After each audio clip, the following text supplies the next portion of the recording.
Last night, I dreamt I went to Mandalay again. It seemed to me I stood by the iron gate leading to the drive. And for a while, I could not enter, for the way was barred to me.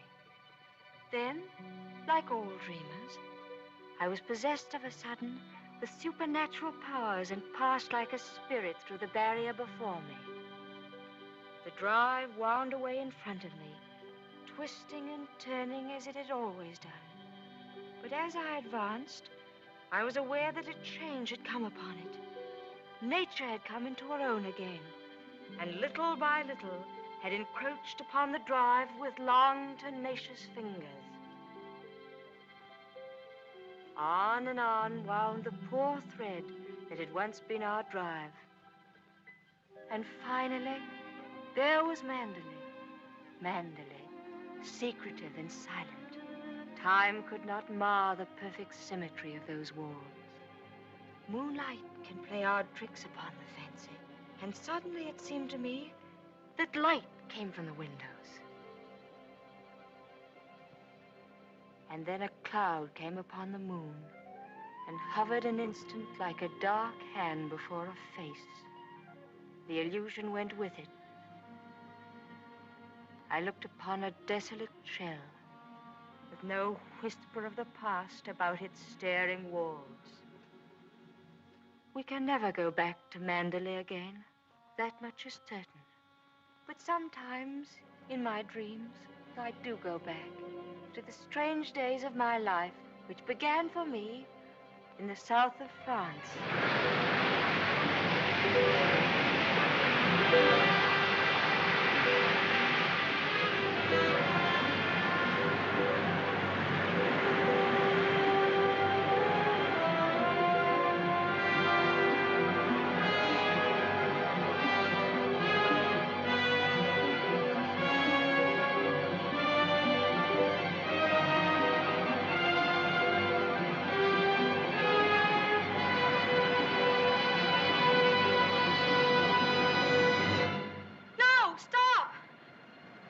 What the devil are you shouting about?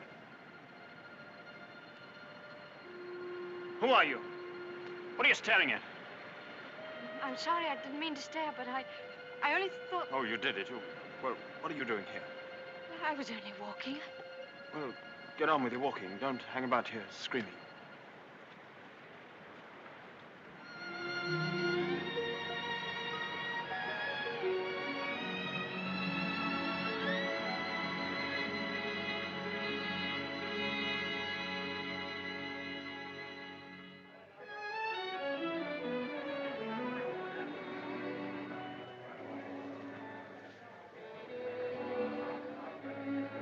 I'll never come to Monte Carlo out of season again. Not a single well-known personality in the hotel. Stone cold. Waiter, garçon, call him. Tell him to get me some... Why, it's Max de Winter. How do you do?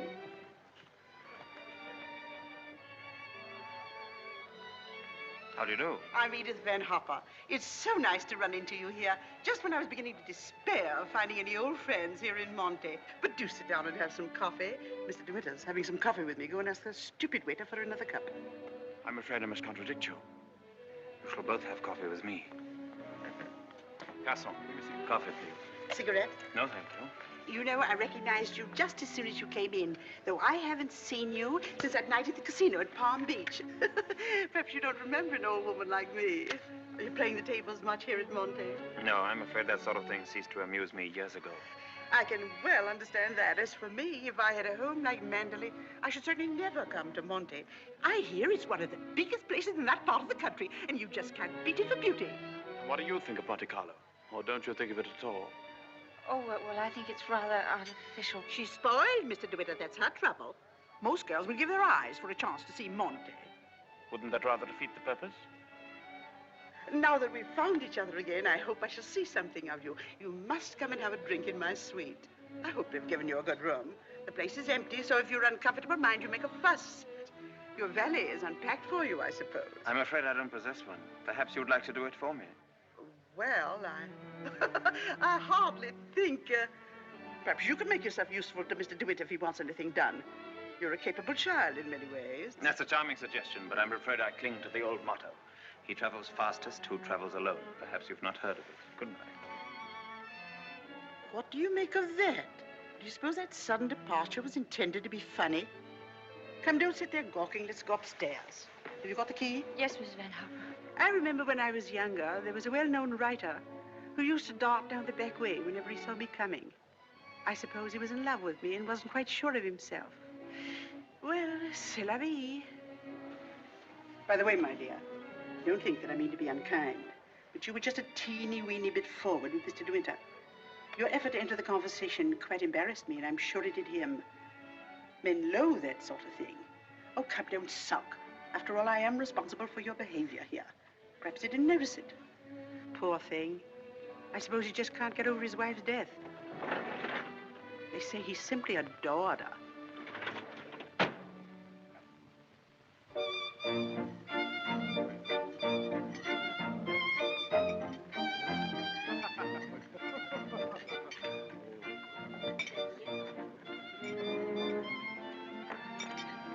Louis, prenez la commande. Oh, how awkward of me. What a stupid thing to do. Oh, I'm so sorry. Please don't bother. It doesn't really matter. Oh, leave that, leave that. Go and lay another place at my table. Mademoiselle will have lunch with me. Oh, but I couldn't possibly. Why not? Oh, well, please don't be polite. It's very kind of you, but I'll be all right if they just change the cloth. I wasn't being polite. I should have asked you to have lunch with me, even if we hadn't upset the vase so clumsily. Come along. We needn't talk to each other if we don't feel like it. Well, thank you very much.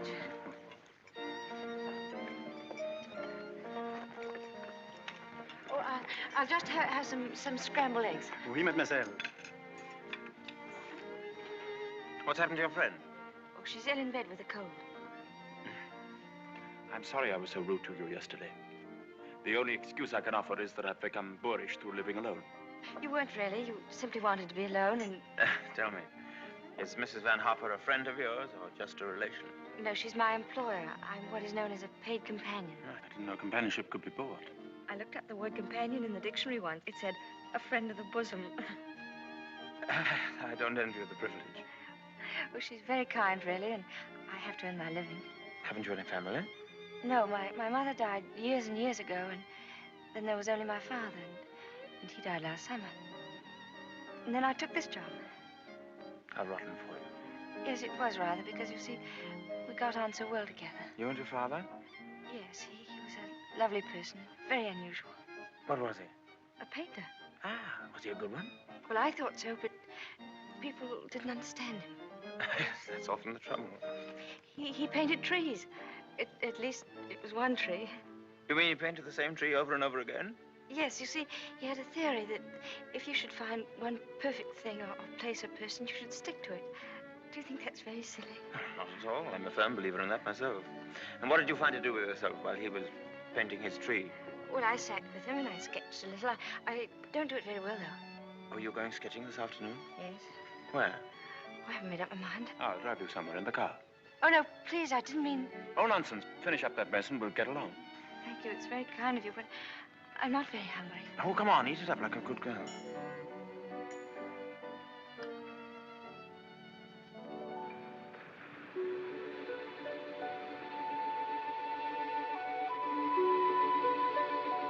You've taken long enough for that sketch. I shall expect a really fine work of art.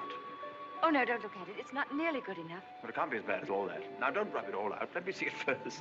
Well, it's the perspective. I never can get it right. Oh, dear. Tell me, is it the perspective that gives my nose that curious twist in the middle? Well, you're not a very easy subject to sketch. Your expression keeps changing all the time. Does it? Well, I'd concentrate on the view instead if I were you. Much more worthwhile. Rather reminds me of our coastline at home. Do you know Cornwall at all? Yes, I went there once with my father on holiday. I was in a shop once, and I saw a postcard with a beautiful house on it right by the sea. And I asked whose house it was, and the old lady said, that's Mandalay. I felt ashamed for not knowing. And Mandalay is beautiful. To me, it's just the place where I was born. I've lived in all my life. Now, I don't suppose I shall ever see it again.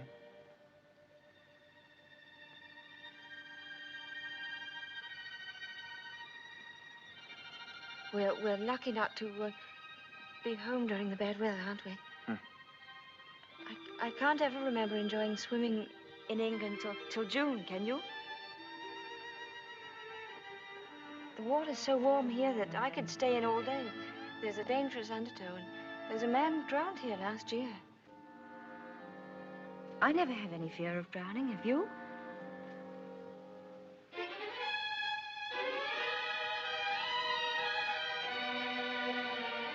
Come, I'll take you home.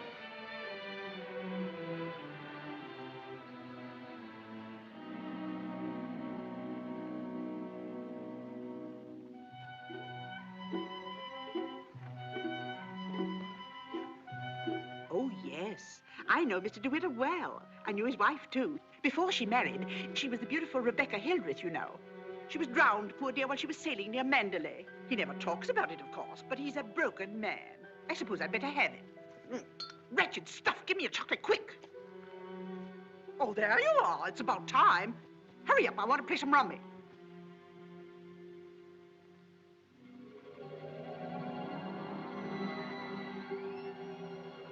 She was the beautiful Rebecca Hildreth, you know. They say he simply adored her. She was the beautiful Rebecca Hildreth, you know. I suppose he just can't get over his wife's death. She was the beautiful Rebecca Hildreth, you know. But he's a broken man. Bonjour. Well, where are you going? Oh, I thought I'd take a tennis lesson. Oh, I see. I suppose you've had a look at the pro, and he's desperately handsome, and you've conceived a schoolgirl crush on him. All right, go ahead, make the most of it. Off duty? Oh, yes, Mrs. Van Hopper's cold's turned into flu, so she's got to train nurse. I'm sorry for the nurse. You keen on tennis? No, not particularly. That's good. We'll go for a drive.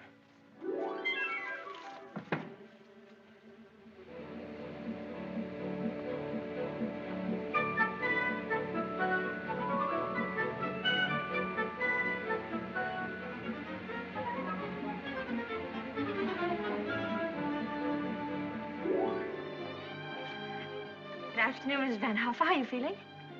You got on rather well with him, didn't you? That pro must have been teaching you other things than tennis. Hurry up, I want you to make some calls. Wonder if Mr. DeWitt is still in the hotel.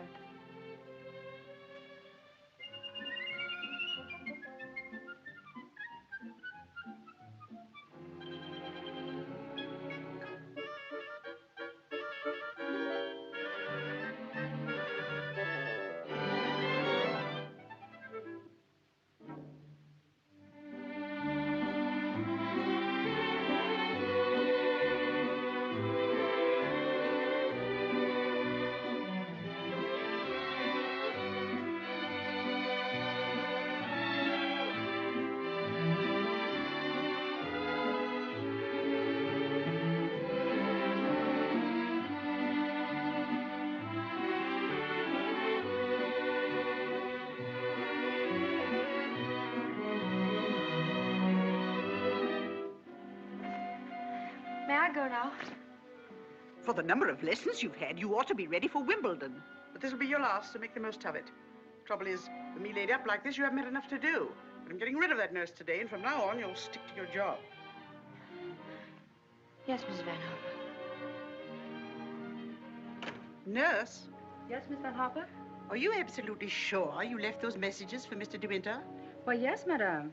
I simply can't believe it. He would most certainly have called me back. Oh, well, poor boy. I simply hate to see him so alone.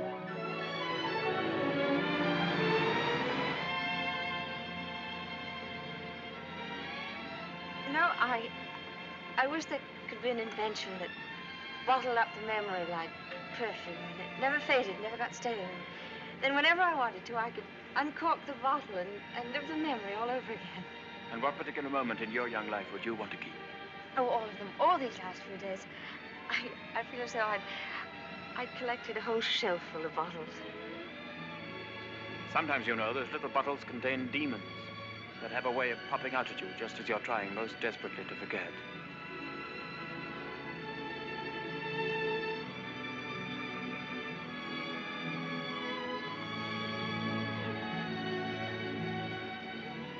Stop biting your nails.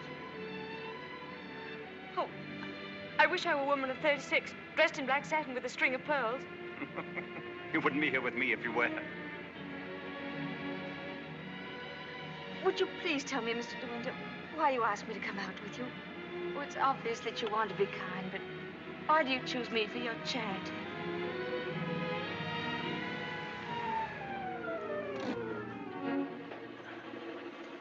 I asked you to come out with me because I wanted your company. You've blotted out the past for me more than all the bright lights of Monte Carlo.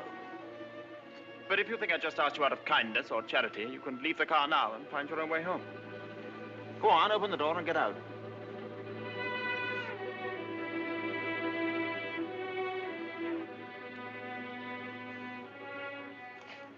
Better blow your nose. Please don't call me Mr. De Winter. I've a very impressive array of first names. George, Fortescue, Maximilian. But you needn't bother with them all at once. My family call me Maxim. And another thing. Please promise me never to wear black satin or pearls. Or to be 36 years old. Yes, Maxim.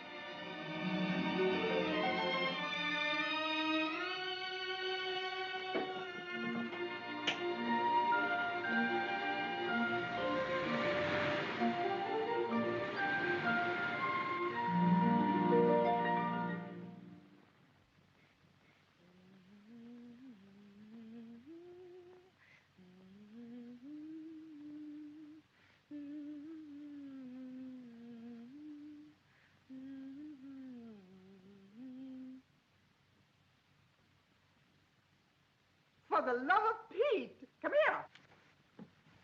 What do you think? My daughter's engaged to be married. Oh, really? How nice. We must leave for New York at once. Get reservations on the Aquitania, and we'll take the 12:30 train for Cherbourg. Hurry up and get in a maid to help with the packing. We've no time to waste. Go on and don't dawdle. Mr. De Winter, please. Oh, he's gone out riding. He won't be back till noon. Oh. Well, give me the porter, please.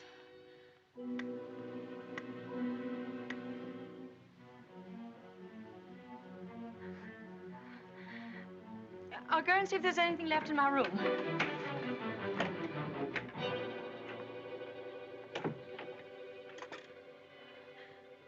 Has Mr. De Winter come in yet? Oh, he has. Would you connect me, please?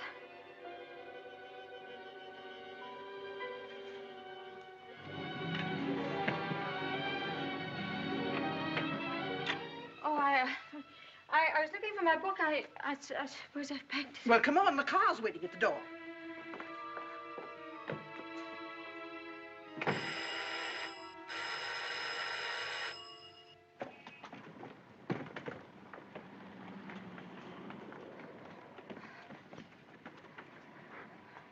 I'd like to leave a forwarding address if they happen to find that book. Would you ring Mr. De Winter, please? Yes, madame. 182.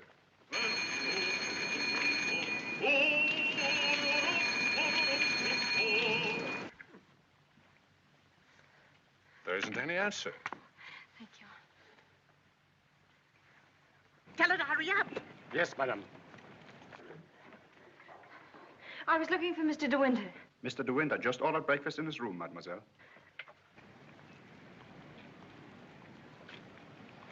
Come in.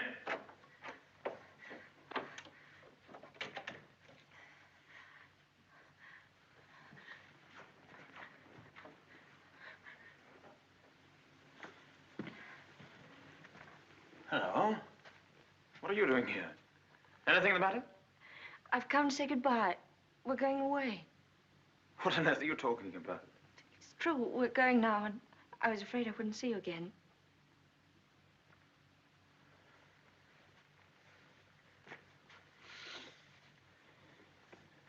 Where's she taking you to?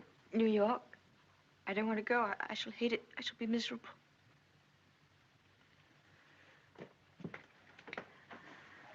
I'll dress in here. I shan't be long. Which would you prefer? New York or Mandalay? Oh, please don't joke about it. Mrs. Van Hopper's waiting, and I'd better say goodbye now. I repeat what I said. Either you go to America with Mrs. Van Hopper, or you come home to Mandalay with me. You mean you want a secretary or something? I'm asking you to marry me, you little fool.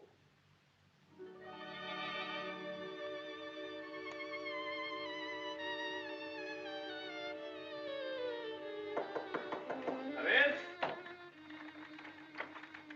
Is that my food? I'm famished. I didn't have any breakfast.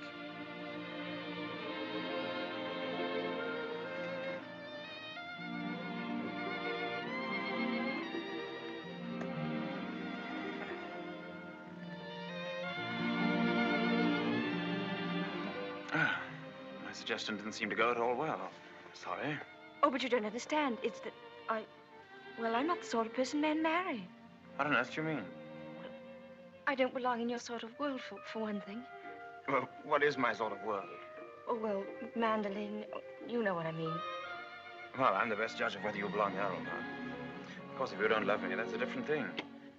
Fine blow to my conceit, that's all. Oh, I do love you. I love you most dreadfully. I've been crying all morning because I thought I'd never see you again.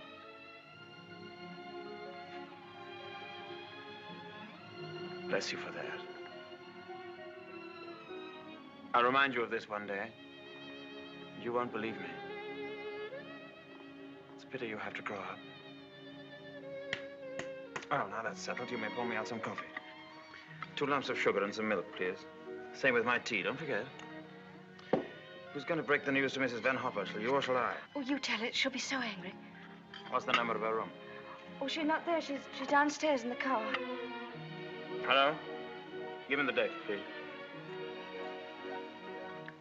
Hello? You'll find Mrs. Van Hopper waiting outside in her car. Would you ask her with my compliments if she'd very kindly come up and see me in my room? Yes, in my room. Mr. De Winter says, please, for you to come up to his room. Mr. De Winter? Why, certainly.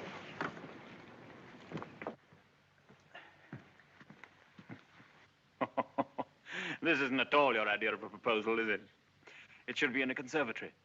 You in a white frock with a red rose in your hand, and a violin playing in the distance, and I should be making violent love to you behind a palm tree. Poor darling. Never mind. Oh, I don't mind. Don't worry, don't worry. You won't have to say a word. I'm so glad you called me, Mr. De Winter. I was making a hasty departure. It was so rude of me not to let you know. But a cable came this morning announcing that my daughter is engaged to be married. That's rather a coincidence, Mrs. Van Hopper. I asked you up here in order to tell you of my engagement. You don't mean it? Oh, how perfectly wonderful. How romantic. Who is the lucky lady? I apologize for depriving you of your companion in this abrupt way. I do hope it won't inconvenience you too greatly. When did all this happen? Just now, Mrs. Van Hopper. Just a few minutes ago. I simply can't believe it. And I suppose I ought to scold you for not having breathed a word of all of this to me. What am I thinking of? I shall give you both my congratulations and my blessings. I'm very happy for you both. When and where is the wedding to be? Here, as soon as possible. A whirlwind romance. Splendid. I could easily postpone my sailing for a week. This poor child has no mother, so I shall take responsibility for all the arrangements. Trousseau, reception, and everything, and I'll give the bride away. When I luggage, go down and tell the porter to take everything out of the car. Just a minute. We're most grateful, Mrs. Van Hopper, but I think we'd both prefer to have it all as quiet as possible.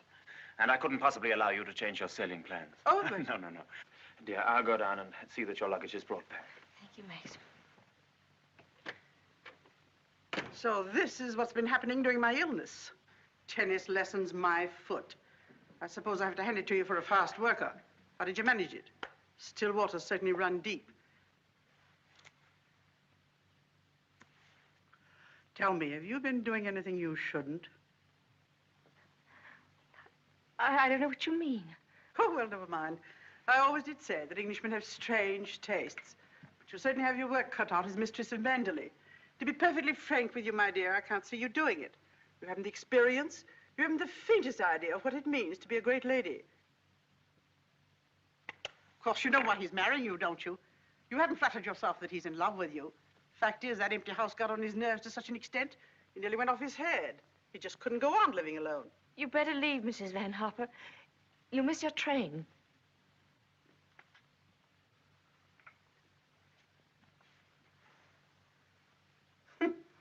Mrs. De Winter. Goodbye, my dear, and good luck.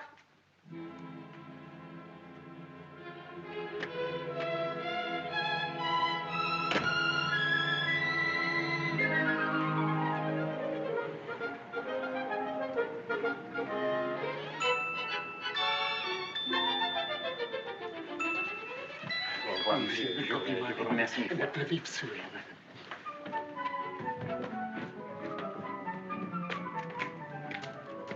Monsieur, vous avez oublié votre carnet de mariage. Oh, What did he say? he says I've forgotten the proof that we're married. Oh, good heavens.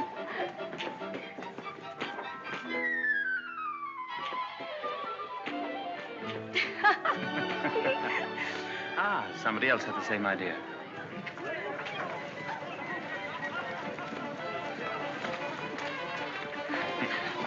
Isn't she sweet? Yes. You'd have liked a bridal veil, wouldn't you? Or at least... Madame, combien ça me fait? Ah, tu le tout. Je vous remercie mille fois. Yes. Yes. Oh, Max, you're lovely. Oh, how perfectly lovely. Oh, perfectly lovely.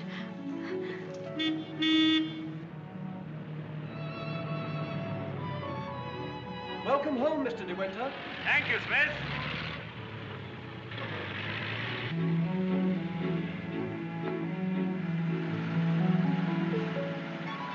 Cold, darling?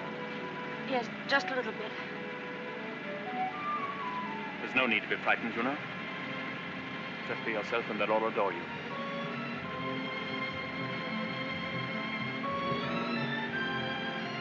You don't have to worry about the house at all. Mrs. Danvers is the housekeeper. Just leave it to her.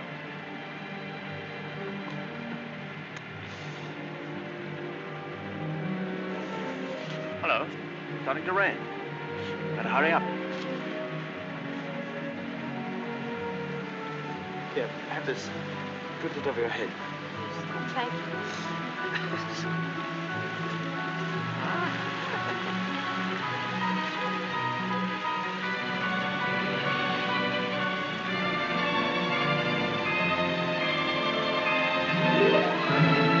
That's it.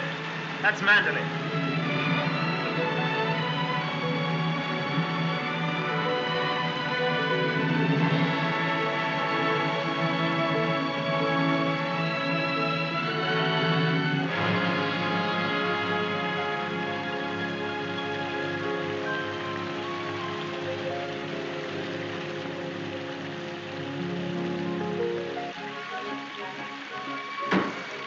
Here we are, Frith. Everybody well? Yes, thank you, sir. We're glad to see you home, sir. This is Mrs. De Winter, Frith. How do you do?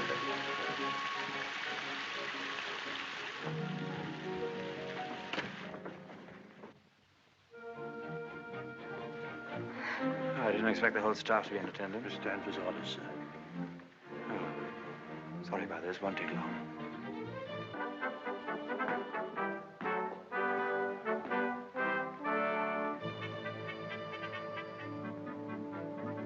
This is Mrs. Danvers. How do you do? How do you do? I have everything in readiness for you. That's very good of you. I didn't expect anything.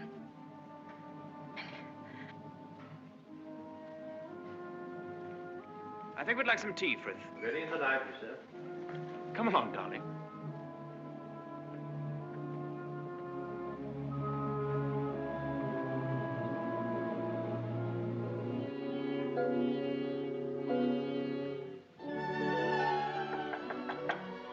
Oh, Maxim, come in. Oh, good evening, Mrs. Danvers. Good evening, madam.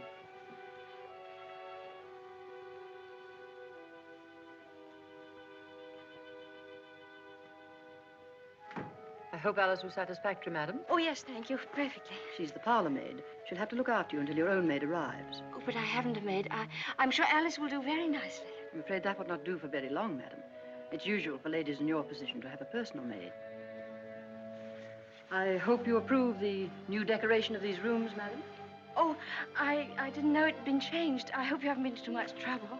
I only followed out Mr. De Winter's instructions. Oh, well, what did it look like before? It had an old paper and different hangings. It was never used much, except for occasional visitors. Oh, then it wasn't Mr. De Winter's room originally. No, madam. He's never used the east wing before. Of course, there's no view of the sea from here. The only good view of the sea is from the west wing. The room's very charming, and I'm sure I'll be comfortable. If there's anything you want done, madam, you have only to tell me. I suppose you've been at Manderley for many years, longer than anyone else. Not so long as Frith. He was here when the old gentleman was living, when Mr. De Winter was a boy. Oh, I see, and you didn't come till after that. I came here when the first Mrs. De Winter was a bride.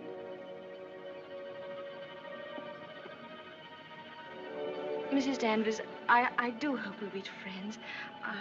You must be patient with me. This sort of life is new to me, and I do want to make a success of it and make Mr. De Winter happy, so I know I can leave all the household arrangements to you. Very well. I hope I shall do everything to your satisfaction, madam. I've managed the house since Mrs. De Winter's death, and Mr. De Winter has never complained.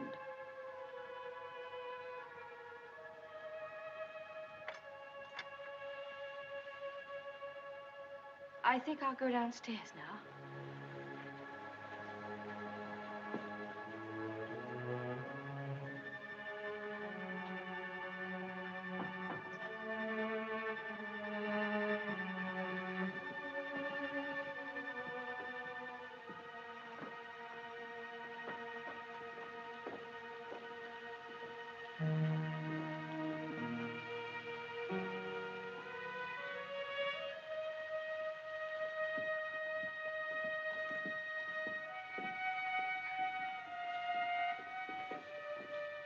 That room in the west wing I was telling you about is there through that door. It's not used now. It's the most beautiful room in the house. The only one that looks down across the lawns to the sea. It was Mrs. De Winter's room.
Good morning.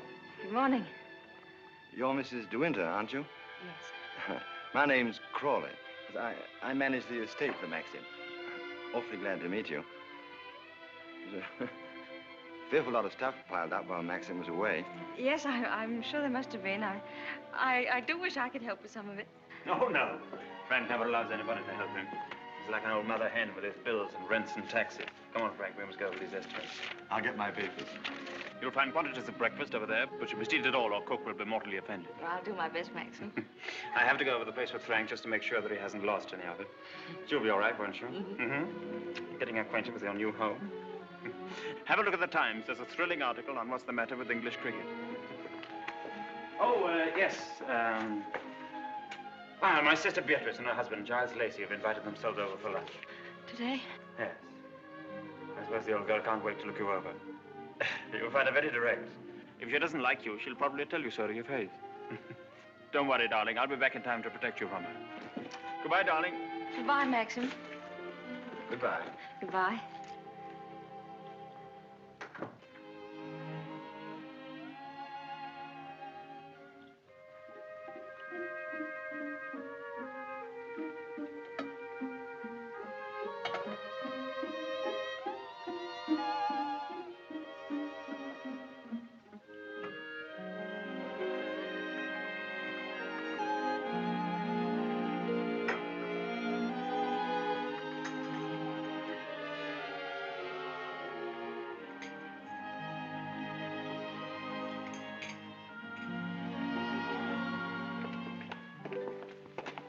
Good morning, madam.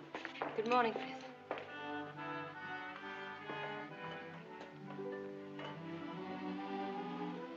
Isn't there anything I could get for you, madam? Oh, no, thank you, Frith. I'm really not very hungry. Thank you. The paper, madam. Oh, yes, thank you, Frith.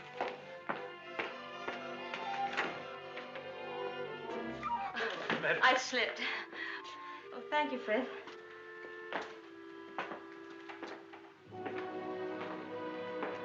It's big, isn't it? Yes, madam. Mandalay is a big place. This was the banquet hall in the old days.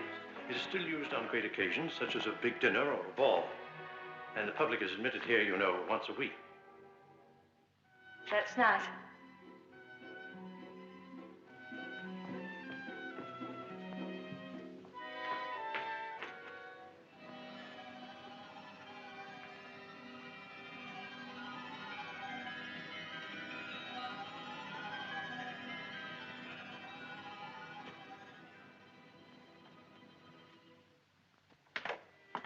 I beg pardon, madam. I'm afraid the fire is not usually lit in the library until the afternoon, but you'll find one in the morning room. Of course, if you wish this fire lit now, madam. Oh, no, Frith, I wouldn't dream. Mrs. De Winter, I mean the late Mrs. De Winter always did her correspondence and telephoning in the morning room after breakfast. Thank you, Frith.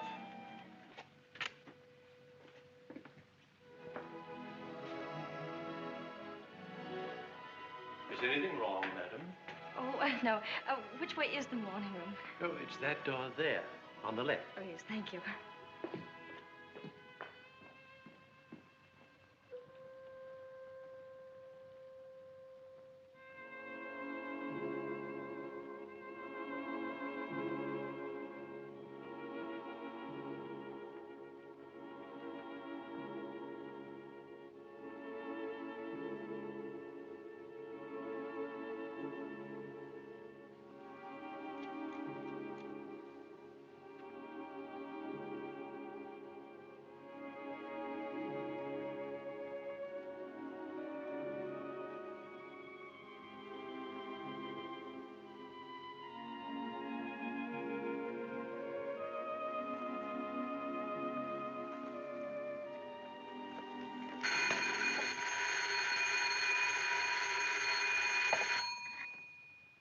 Mrs. De Winter?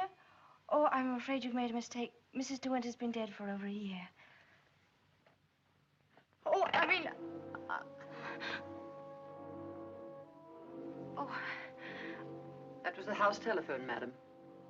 Probably the head gardener wishing instructions. Did you want to see me, Mrs. Danvers? Mr. De Winter informed me that his sister, Mrs. Lacey, and Major Lacey are expected for luncheon. I'd like to know if you approve of the menu. Oh, well, I'm sure it's very suitable, very nice indeed. You'll notice, madam, that I've left a blank space for the sauce. Mrs. De Winter was most particular about sauces. Let's have whatever you think that Mrs. De Winter would have ordered. Thank you, madam. When you've finished your letters, Robert will take them to the post. My letters? Oh, yes, of course. Thank you, Mrs. Danvers.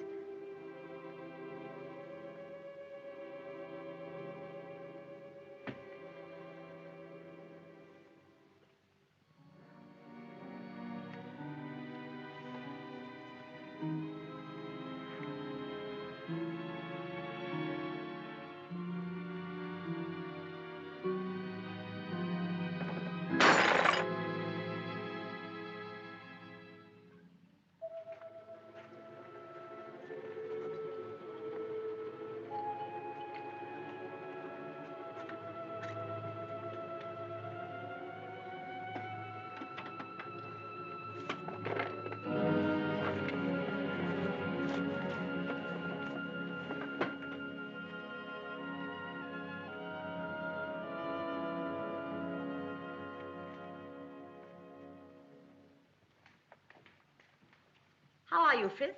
Good morning, Mrs. Lacey. Where's Mr. De Winter? I believe he went down to the farm with Mr. Crawley. How tiresome of him not to be here when we arrive, and how typical.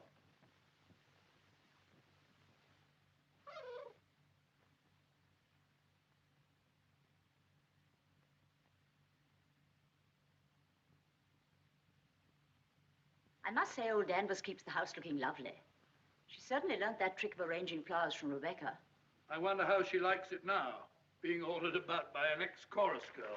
Now, where on earth did you get the idea she's an ex-chorus girl? He picked her up in the south of France, didn't he? What if he did? Well, I mean to say, there you are.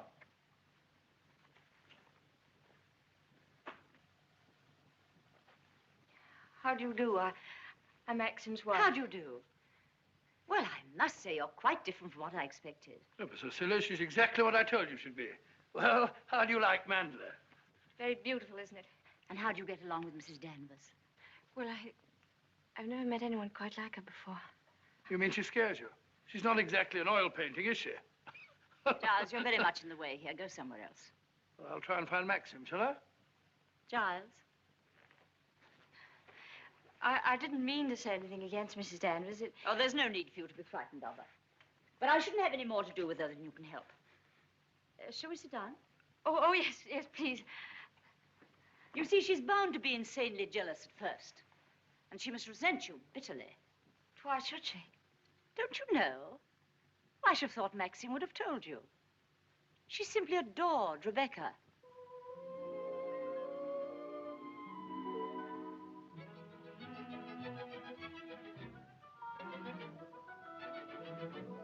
How are you, Robert? Quite well, thank you, madam. Still having trouble with your teeth? Unfortunately, yes, madam. You should have them out. All of them. Wretched nuisances, teeth. Thank you, madam. What a plateful. Do you hunt? No, I don't. I'm afraid I don't even ride. Oh, have to ride down here. We all do. Which do you ride, side saddle or astride? Oh, yes, of course, I forgot you don't, do you? You must. Nothing else to do down here. Maxine, when are you going to have parties here again, like the old days? Oh, I haven't thought about it. But everyone's dying to see you, and, Yes, I bet they are. Why don't you have the masquerade ball again this summer? My dear, you fond of dancing? Well, I love it, but I'm not very good at it. Do you rumble? I've never tried. You must teach me. I say, well, I'm trying to find out exactly what your wife does do. She sketches a little. Sketches?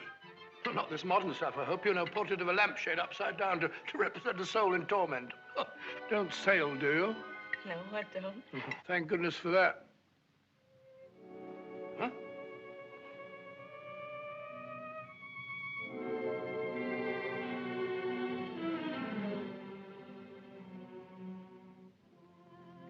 You're very much in love with Maxim, aren't you? Yes, I can see you are. Don't mind my saying so, but why don't you do something about your hair? Why don't you have it cut or sweep it back behind your ears? Oh, no, that's worse. What does Maxim say about it? Does he like it like that? Well, he never mentions it. Oh, well, don't go by me. I can see by the way you dress you don't care a hoot how you look. But I wonder Maxim hasn't been at you. He's so particular about clothes. I don't think he ever notices what I wear. Oh, well, he must have changed a lot then. You mustn't worry about old Maxim and his moods. One never knows what goes on in that quiet mind of his. Often he gets into a terrible rage. And when he does... But I don't suppose he'll lose his temper with you. You seem such a placid little thing. Come along, old girl. We've got to go on the first tee at 3 o'clock. All right, I'm coming. Oh, goodbye, Maxim, old boy. Goodbye, Giles. Thanks for coming, old boy. Goodbye, my dear. Forgive me for asking you so many rude questions. We both really hope you'll be very happy. Thank you, Beatrice. Thank you very much. And I must congratulate you upon the way Maxim looks. We were very worried about him this time last year. But then, of course, you know the whole story. Goodbye, Beatrice. Goodbye, old boy. Yes, there is.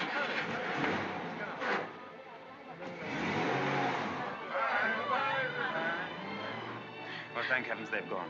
Now we can have a walk about the place.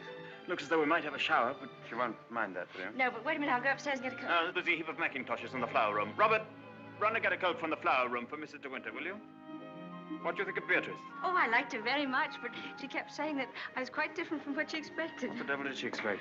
Oh, someone smarter and more sophisticated, I'm afraid. Oh. Do you like my hair? Your hair? Yes, of course I do. What's the matter with it? Oh, I don't know. I just wondered. How funny you are. Thank you. Do I have to put it on? Yes, certainly, certainly, certainly. Can't be too careful with children. Come on, Jasper. Come and take some of that fat off.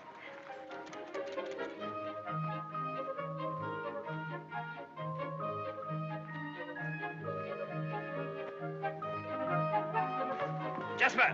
Here, not that way. Come here. Where does that lead to?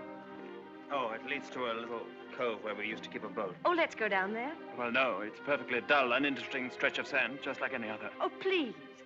Well, all right, we'll walk down and take a look if you really want to.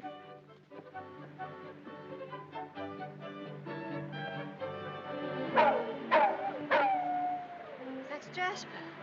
There must be something wrong. Perhaps he's hurt himself. No, he's all right. Leave him alone. Don't you think I'd better go and see? Don't bother about him, I tell you. He can't come to any harm. He'll find his own way back.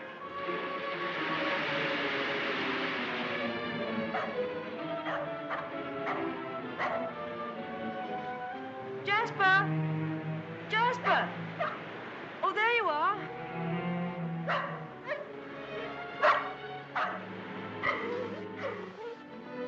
What do you want in there, Jasper? Come on.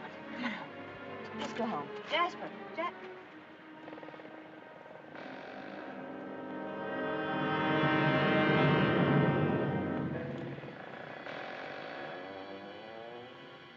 Oh. I didn't know that there was anybody. I know that dog. He comes for the house. He ain't yours. No, he's Mr. De Winter's dog. Have you anything I could tie him with?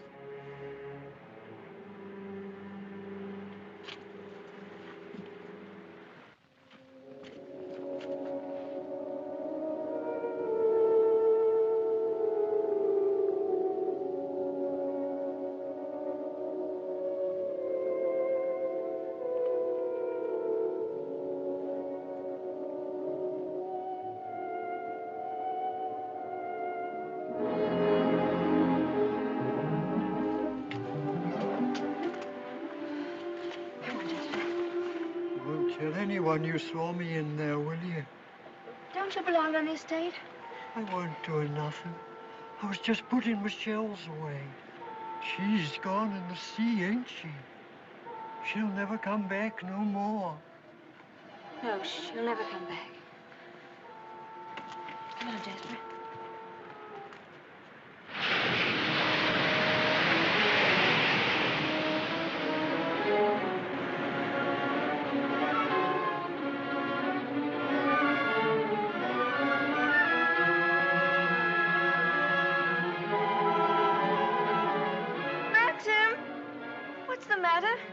Maxim! I'm sorry I was such a time, but I had to find a rope for Jasper. Hurry up, Jasper, for heaven's sake. Please wait for me. Maxim, what is it? You look so angry. You know I didn't want you to go there, but you deliberately went. Why not? There was only a cottage down there and a strange man who was... You didn't go into the cottage, did you? Yes, the door. Well, don't go there again, do you hear? Why not? Because I hate the place, and if you had my memories, you wouldn't go there or talk about it or even think about it. What's the matter? Oh, I'm sorry, please. We should have stayed away. We should never have come back to Mandalay. Oh, what a fool I was. I made you unhappy. Somehow I've hurt you. Oh, I can't bear to see you like this. Because I love you so much. Do you? Do you? Ah, I've made you cry. Forgive me. I sometimes seem to fly off the handle for no reason at all. Don't I? Come. We'll go home and have some tea and forget all about it. Yes, let's forget all about it. Here, let me have Jasper.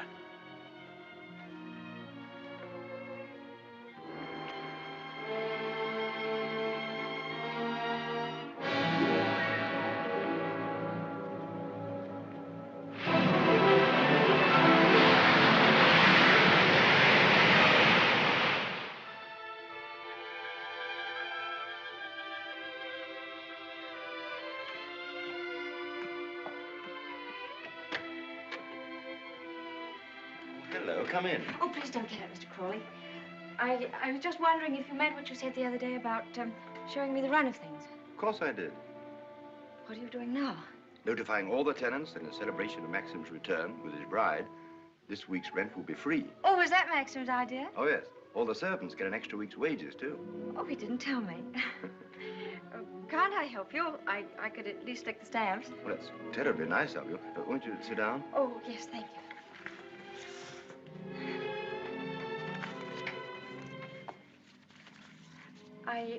I was down at the cottage on the beach the other day. There was a man there, a queer sort of person. Jasper kept barking at him. Oh, yeah. Must have been Ben. Excuse me. He's quite harmless. We give him odd jobs now and then. That cottage place seemed to be going to rack and ruin. Why isn't something done about it? Well, I think if Maxim wanted anything done about it, he'd tell me. Are those all Rebecca's things down there? Yes. Yes, they are. What did she use the cottage for? The boat used to be moored near there. What boat? What happened to it? Was that the boat she was sailing in when she was drowned? Yes. Capsized and sank. She was washed overboard. Wasn't she afraid to go out like that alone? She wasn't afraid of anything. Where did they find her? Near Edgecombe. About 40 miles up channel, about 2 months afterwards. Maxim went up to identify her. It was horrible for him. Yes, it must have been.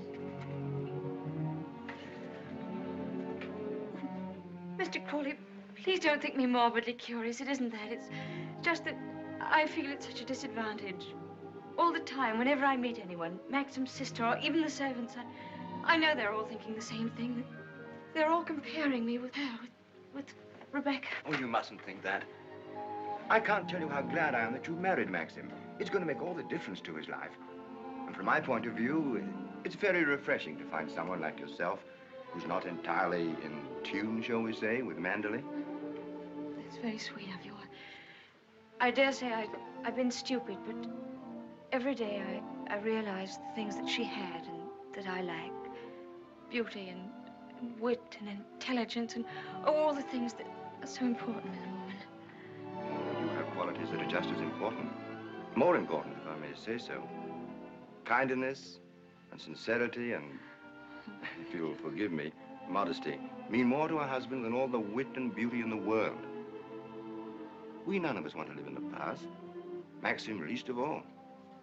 It's up to you, you know, to lead us away from it. I promise you I won't bring this up again, but before we end this conversation, would you answer just one more question? If it's something I'm able to answer, I'll do my best. Tell me, what was Rebecca really like?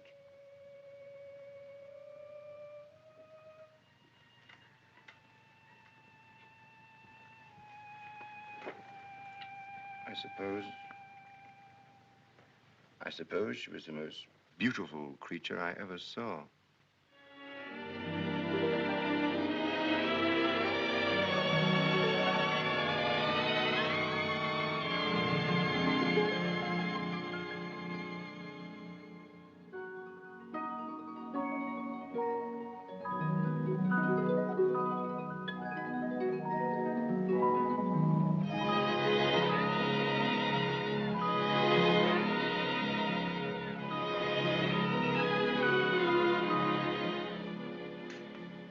Good evening, Max. Hello. The films of the honeymoon have arrived at last. We timed, you think, before dinner?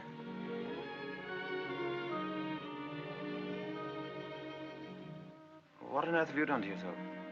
Oh, nothing. I just ordered a new dress from London. I hope you don't mind. Oh, no. Well, do you think there's something's right for you? Doesn't seem your type at all. I thought you'd like it. And what have you done to your hair? Oh, I see. Oh, dear, oh, dear, oh, dear. I'm sorry. You look lovely, lovely. It's very nice for a change. Shall we see these pictures? Yes, I'd love to see them.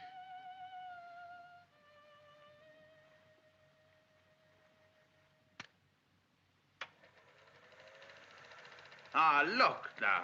Oh, look at that. Wasn't it wonderful, darling? Can't we go back there someday? Yes, of course, of course. Ah, look at you. Won't our grandchildren be delighted when they see how lovely you were? Oh, look at you. Yes. Oh, Oh, I see. Oh, I like that. Look at that. That's very nice. Oh, remember that. Yes. Oh, I wish our honeymoon could have lasted forever, Maxim. Oh, dash it, look. Oh, hang it. Threaded it up wrong as usual or something. Yes, Frith, what is it? Excuse me, sir. May I have a word with you? Yes. Come in. It's about Robert, sir. There's been a slight unpleasantness between him and Mrs. Danvers. Oh, dear. Robert is very upset. Well, this is trouble. What is it? It appears that Mrs. Danvers has accused Robert of stealing a valuable ornament from the morning room. Robert denies the accusation most emphatically, sir. What was the thing, anyway? China Cupid, sir. Oh, dear, that's one of our treasures, isn't it? Well, tell Mrs. Danvers to get to the bottom of it somehow and tell her I'm sure it wasn't Robert. Very good, sir. Oh, why do they come to me with these things? That's your job, sweetheart. Maxim, I wanted to tell you, but, well, I forgot. The fact is, I broke the China Cupid. You broke it? Now, why on earth didn't you say something about it when Frith was here? I don't know. I didn't like to. I was afraid he'd think me a fool. Well, you think you're much more of a fool now. You'll have to explain to him and Mrs. Danvers. Oh, no, Maxim, you do it. I'll go upstairs. Don't be such a little idiot, darling. Anybody would think you were afraid of them. It's all a mistake, Mrs. Danvers. Apparently, Mrs. De Winter broke the cupid herself and forgot to say anything about it. I'm so sorry. I never thought that I'd get Robert into trouble. Is it possible to repair the ornament, madam? No, I'm afraid it isn't. It was smashed into pieces. What did you do with the pieces? Well, I put them at the back of one of the drawers in the writing desk. Well, it looks as though Mrs. De Winter were afraid you were going to put her in prison, doesn't it, Mrs. Danvers? Well, never mind. Do what you can to find the pieces, see if they can be mended, and above all, tell Robert to dry his tears. I shall apologize to Robert, of course. Perhaps if such a thing happens again, Mrs. De Winter will tell me personally. Yes, yes, all right. Thank you, Mrs. Danvers.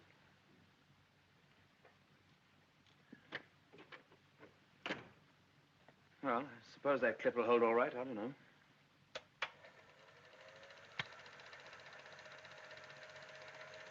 I'm awfully sorry, darling. It was very careless of me. Mrs. Danvers must be furious with me. Oh, hang Mrs. Danvers. Why on earth should you be frightened of her? You behave more like a upstairs maid or something, not like the mistress of the house at all. Yes, I know I do. But I feel so uncomfortable.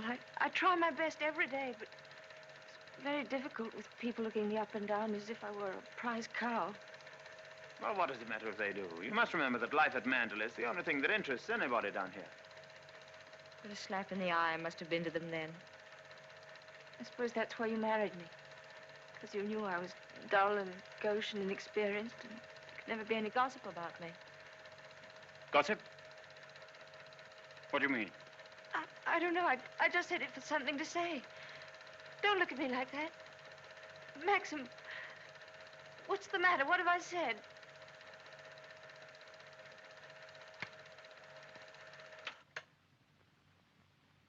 Wasn't a very attractive thing to say, was it? No. It was rude, hateful.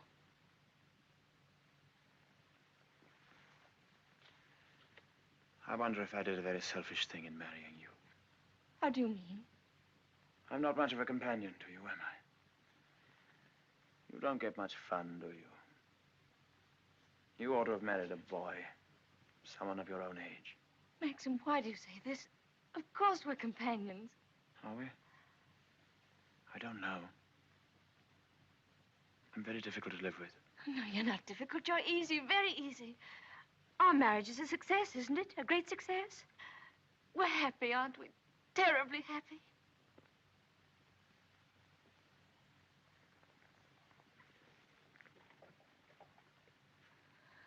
If you don't think we are happy, it would be much better if you didn't pretend. I'll go away. Why don't you answer me? How can I answer you when I don't know the answer myself? If you say we're happy, let's leave it at that. Happiness is something I know nothing about.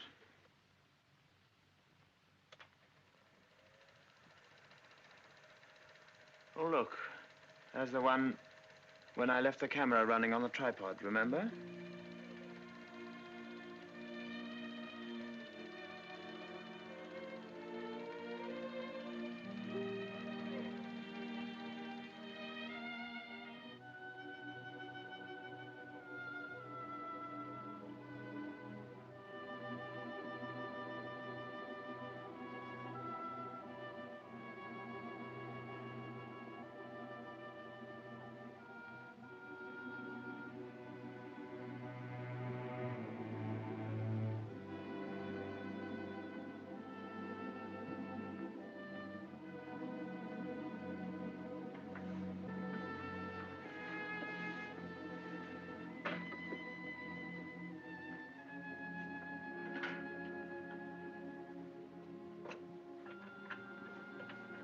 pardon me, madam. Is there anything I can do for you? Yes, I'm all right, Hilda. Thank you very much. I'll bring the sandwiches immediately, madam.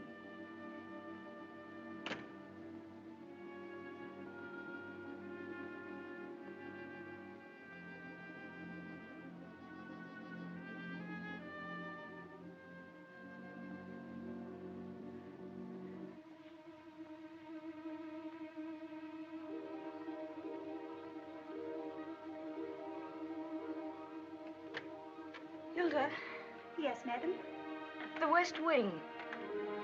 Nobody ever uses it anymore, do they? No, madam. Not since the death of Mrs. De Winter.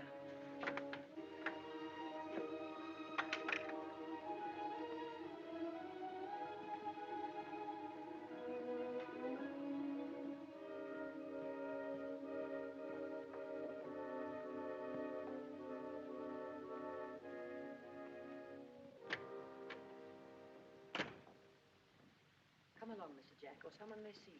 Well, Danny, old Harvey, it's been good to see you again. I've been simply breathless to pick up all the news. I really don't think it's wise for you to come here, Mr. Jack. Jasper, come here. Oh, nonsense, nonsense. It's just like coming back home. Quiet, Mr. Jack. Yes, and we must be careful not to shock Cinderella, mustn't we? She's in the morning room. If you leave through the garden door, she won't see you. I must say I feel a little like the poor relation sneaking around through back doors.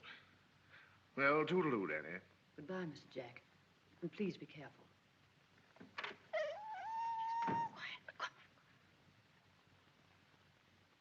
Looking for me? Oh, I didn't make you jump, did I? No, of course not. I didn't quite know who it was. Yes. You're pleased to see me, aren't you, old boy? I'm glad there's someone in the family to welcome me back to Manderley. And, how is dear old Max? Very well, thank you. I hear he went up to London, left his little bride all alone. It's too bad. Isn't he rather afraid that somebody might come down and carry you off? Danny, all your precautions were in vain. The mistress of the house was hiding behind the door. Oh, what about presenting me to the bride? This is Mr. Favell, madam. How do you do? How do you do? Won't you have some tea or something? Well, now, isn't that a charming invitation? I've been asked to stay to tea, Danny, and I have a good mind to accept. Oh, well, perhaps you're right. Pity, just we're getting on so nicely. We mustn't lead the young bride astray, must we, Jasper? Goodbye. It's been fun meeting you. Oh, and by the way, it would be very decent of you if you didn't mention this little visit to your revered husband. He doesn't exactly approve of me. Very well. That's very sporting of you.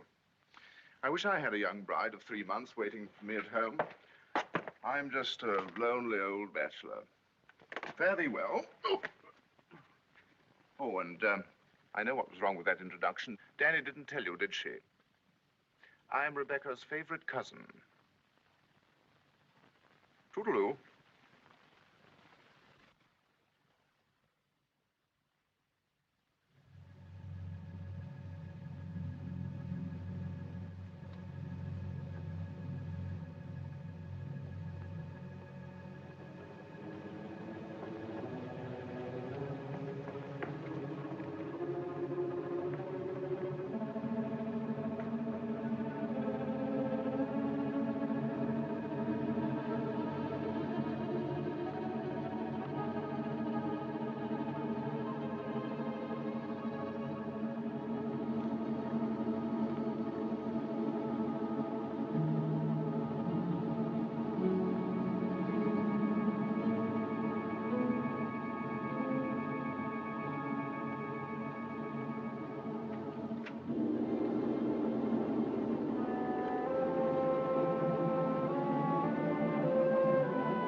You wish anything, madam.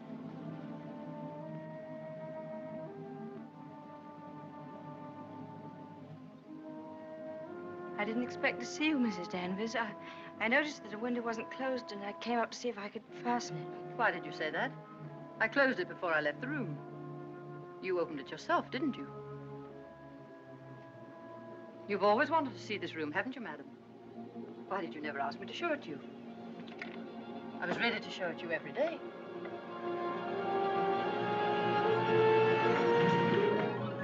It's a lovely room, isn't it? Loveliest room you've ever seen. Everything is kept just as Mrs. De Winter liked it. Nothing has been altered since that last night. Come, I'll show you her dressing room. This is where I keep all her clothes. You would like to see them, wouldn't you?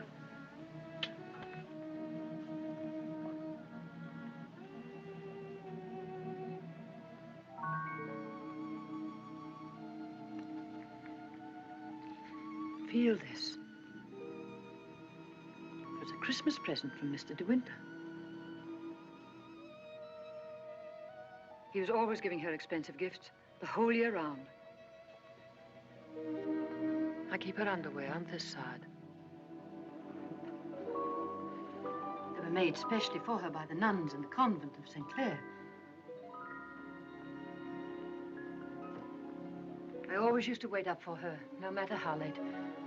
Sometimes she and Mr. De Winter didn't come home until dawn. While she was undressing, she'd tell me about the party she'd been to. She knew everyone that mattered. Everyone loved her. When she'd finished her bath, she'd go into the bedroom and go over to the dressing table.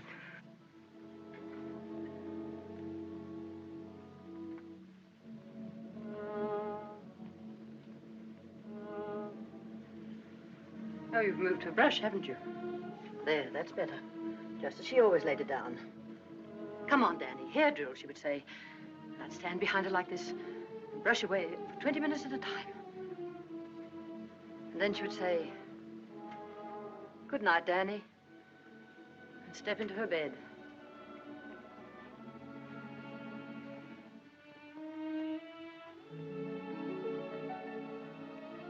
I embroidered this case for her myself, and I keep it here always.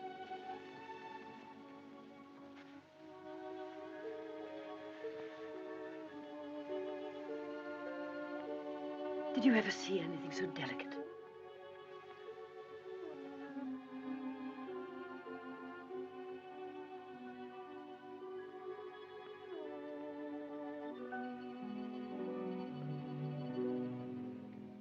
Look. You can see my hand through it.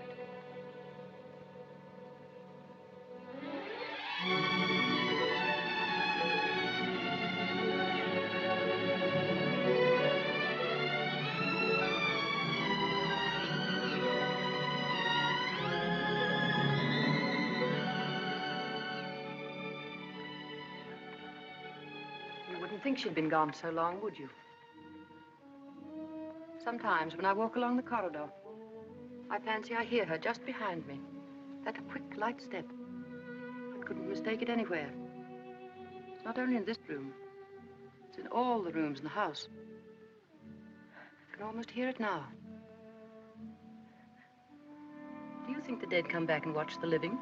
I don't believe it. Sometimes. I wonder if she doesn't come back here to Manderley. Watch you and Mr. De Winter together. You look tired. Why don't you stay here a while and rest? And listen to the sea. So soothing. Listen to it.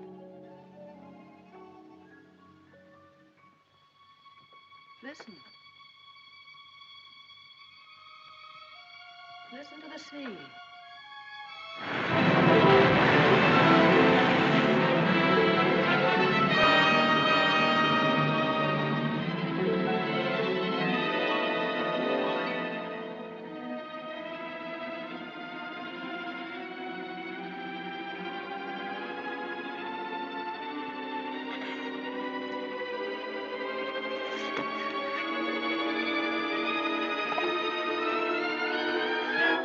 Tell Mrs. Danvers I wish to see her immediately.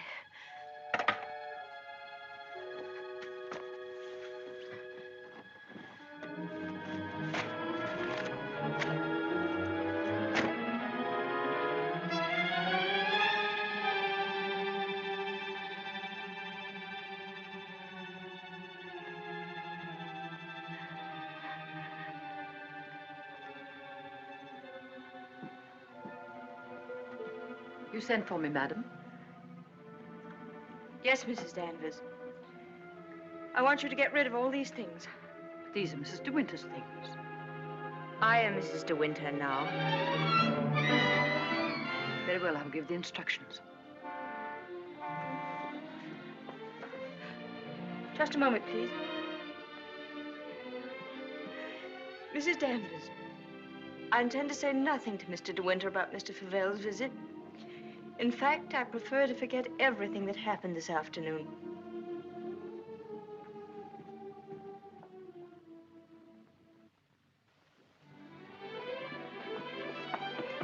Maxim, you've been gone all day. Choking. Oh. Well. What have you been doing with yourself? Oh, I've been thinking. Oh, what do you want to do that for? Oh, come in here and I'll tell you. Darling, could we have a costume ball, just as you used to? Now, what put that into your mind? Has Beatrice been at you? No, but I feel that we ought to do something to make people feel that Mandalay is just the same as it always was. Oh, please, darling, could we? You don't know what it would mean, you know. You would have to be a hostess to hundreds of people. All the county.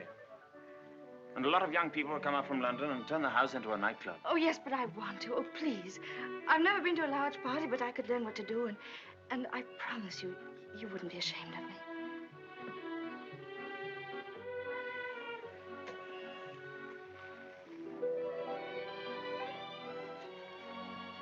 All right, if you think you'd enjoy it. You better get Mrs. Danvers to help you, hadn't you? No, I don't need Mrs. Danvers to help me. I can do it myself.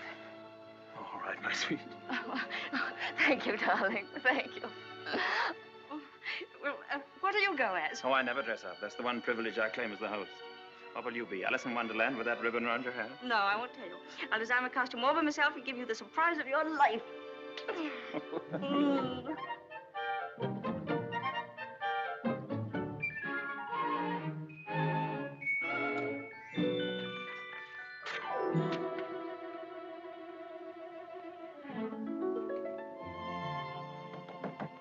Come in.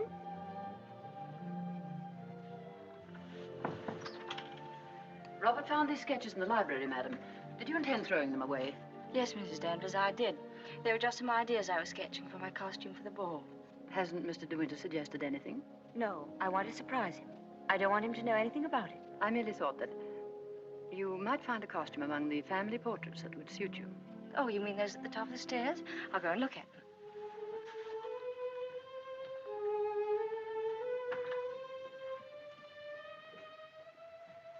This one, for instance. It might have been designed for you. I'm sure you could have it copied. I've heard Mr. De Winter say that this is his favorite of all the paintings.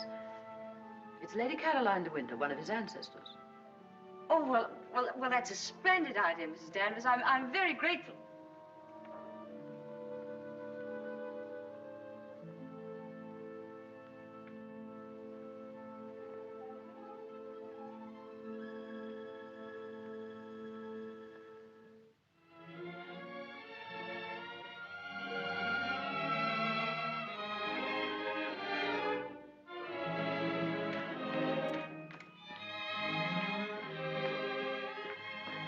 Everything under control, Frith? Yes, thank you. Excuse me, sir. Are you supposed to be a schoolmaster? Oh, no. This is just my old cap and gown. Certainly makes a very nice costume, sir. And economical, too. Yes, that was the idea.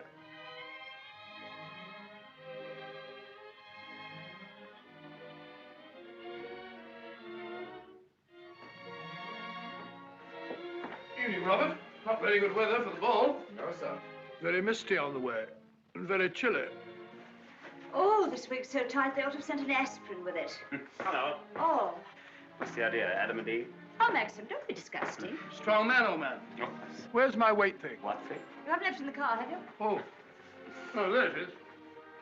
You were the first one down. Yes. Where's the child? Well, she's keeping her costume a terrific secret. Wouldn't even let me into her room. Oh, lovely. I'll go up and give her a hand. I could do with a drink. Won't you catch cold in that thing? Don't be silly. Pure wool, old boy. Pardon me, sir. You forgot this.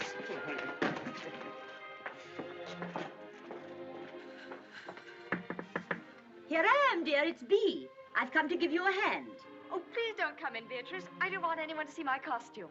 Oh. Oh, well, you won't be long, will you? Because the first people will be arriving any moment. Now, you're sure that's where that should be? Yes, madam, it's just right. Oh, isn't it exciting? Indeed it is, madam. I've always heard of the Mandalay Ball, and now I'm really going to see one. Sure, there'll be no one there to touch you, madam. Do you really think so? Now, where's my fan? Now, you're sure I look all right? You look ever so beautiful. Well, here goes.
Good evening, Mr. De Winter.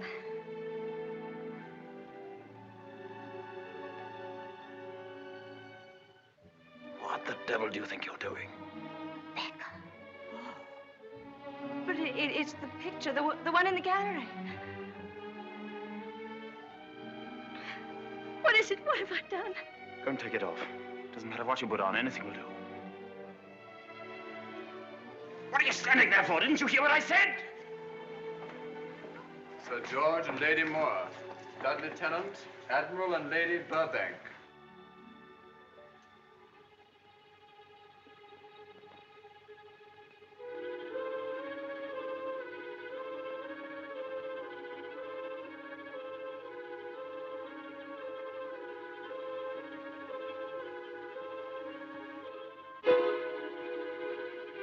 I watched you go down, just as I watched her a year ago. Even in the same dress, you couldn't compare. You knew it. You knew that she wore it, and yet you deliberately suggested I wear it. Why do you hate me? What have I done to you that you should ever hate me so? You tried to take her place. You let him marry you. I've seen his face, his eyes. They're the same as those first weeks after she died. I used to listen to him, walking up and down, all night long, night after night, thinking of her, suffering torture because he'd lost her. I don't want to know. I don't want to know. You thought you could be Mrs. De Winter, live in her house, walk in her steps, take the things that were hers, but she's too strong for you. You can't fight her. No one ever got the better of her, never, never. She was beaten in the end, but it wasn't a man, it wasn't a woman. It was the sea. Oh, stop it, oh, stop it.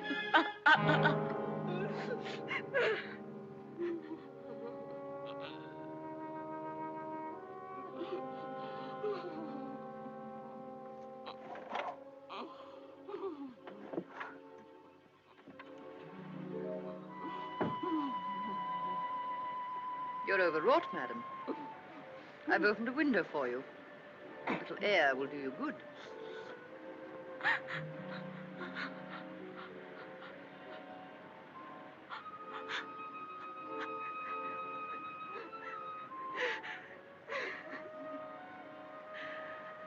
Why don't you go? Why don't you leave Mandalay? He doesn't need you. He's got his memories. He doesn't love you. He wants to be alone again with her. You've nothing to stay for. You've nothing to live for, really, have you? Look down there. It's easy, isn't it? Why don't you? Why don't you? Go on. Go on. Don't be afraid.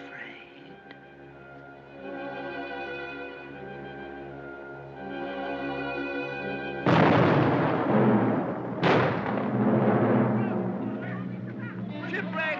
Ship on the rocks! Ship aground! Sending up rocket! Shipwreck! Come on, everybody! Down to the bay! Notify the Coast Guard! She's aground! Maxim! Maxim! Ship ashore! Come on, everybody! Come on, come on! Maxim! Maxim!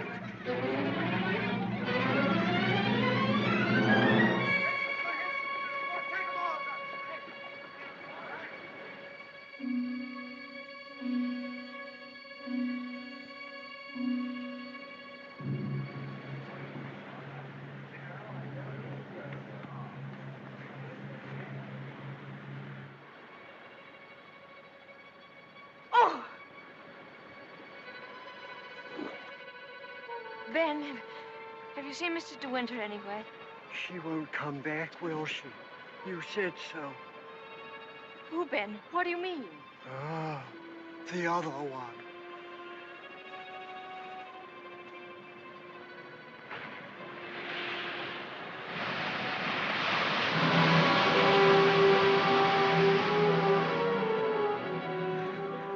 Frank, have you seen Maxim anywhere? Not since about half an hour ago.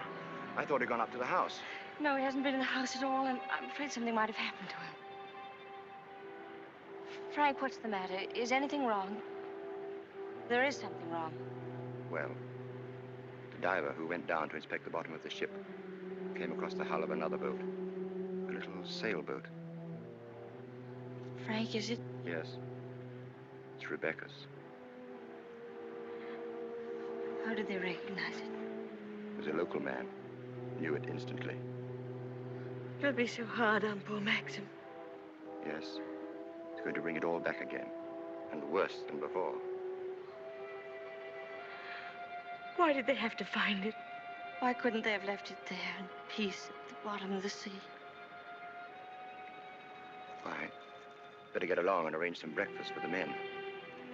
All right, Frank, I'll go and look for Maxim.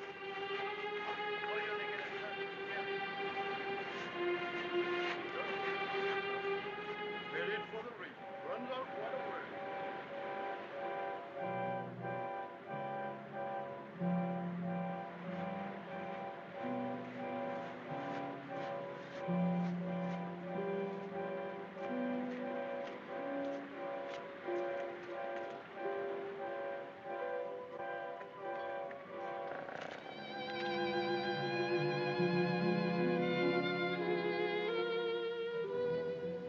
Hello. Maxim! You haven't had any sleep. Have you forgiven me? Forgiven you? What have I got to forgive you for? For last night, my stupidity about the costume. Oh, that. I'd forgotten. I was angry with you, wasn't I?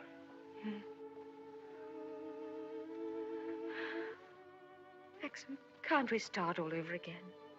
I don't ask that you should love me. I won't ask impossible things. I'll be your friend, your companion. I'll be happy with that.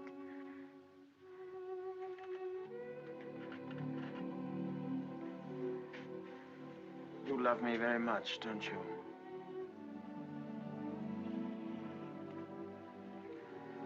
But it's too late, my darling. We've lost our little chance of happiness. No, Maxim, no. Yes. It's all over now. The thing's happened. The thing I've dreaded day after day. Night after night. Maxim, what are you trying to tell me? Rebecca has won. Her shadow has been between us all the time, keeping us from one another. She knew that this would happen. What are you saying? They sent a diver down. He found another boat. Yes, I know. Frank told me. Rebecca's boat. Oh, it's terrible for you. I'm so sorry. The diver made another discovery. Broke one of the ports and looked into the cabin.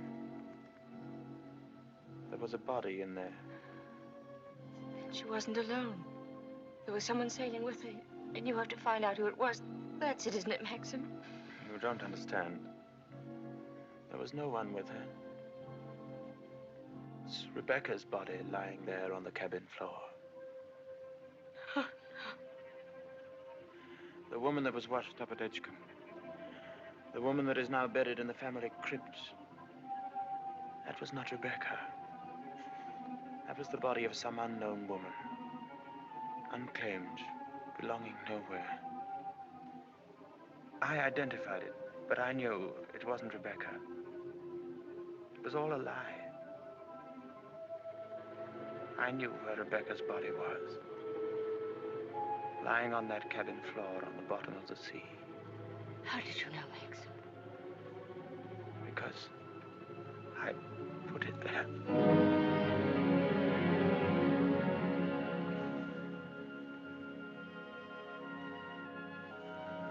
Will you look into my eyes and tell me that you love me now?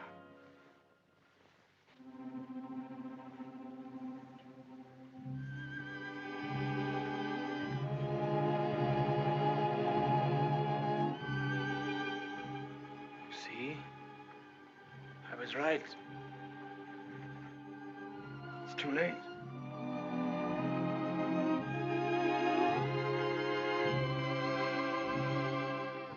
No, it's not too late.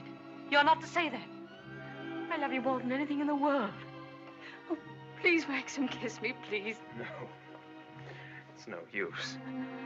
It's too late. Oh, we can't lose each other now. We must be together always. No secrets, no shadows. We may only have a few days. A few hours. Maxim, why didn't you tell me before? Yeah, you did sometimes, but you never seemed close enough. How could we be close when I knew you were always thinking of Rebecca? How could I even ask you to love me when I knew you loved Rebecca still? What are you talking about? What do you mean? Whenever you touched me, I knew you were comparing me with Rebecca. Whenever you looked at me, or spoke to me, or walked with me in the garden, I knew you were thinking, this I did with Rebecca, and this, and this. Oh, it's true, isn't it? You thought I loved Rebecca? You thought that? I hated her.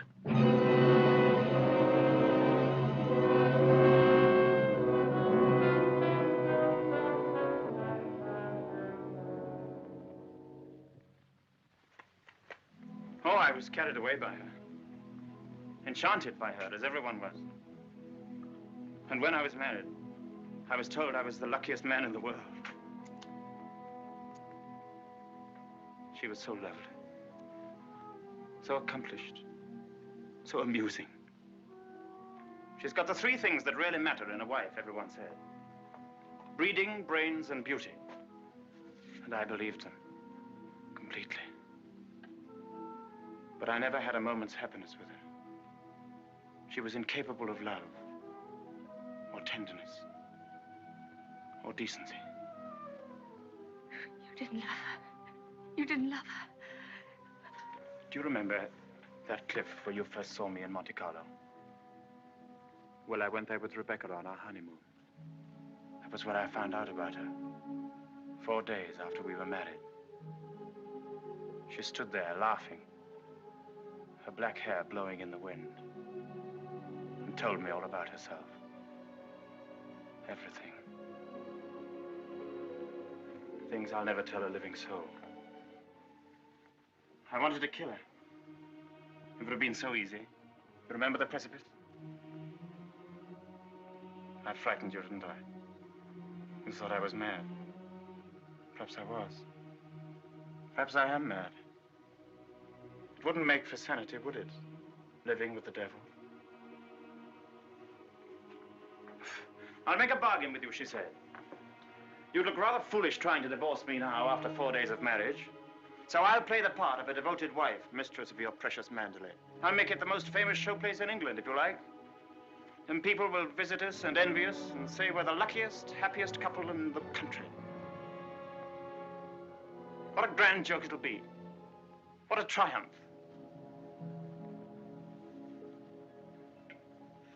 I should never have accepted her dirty bargain. But I did.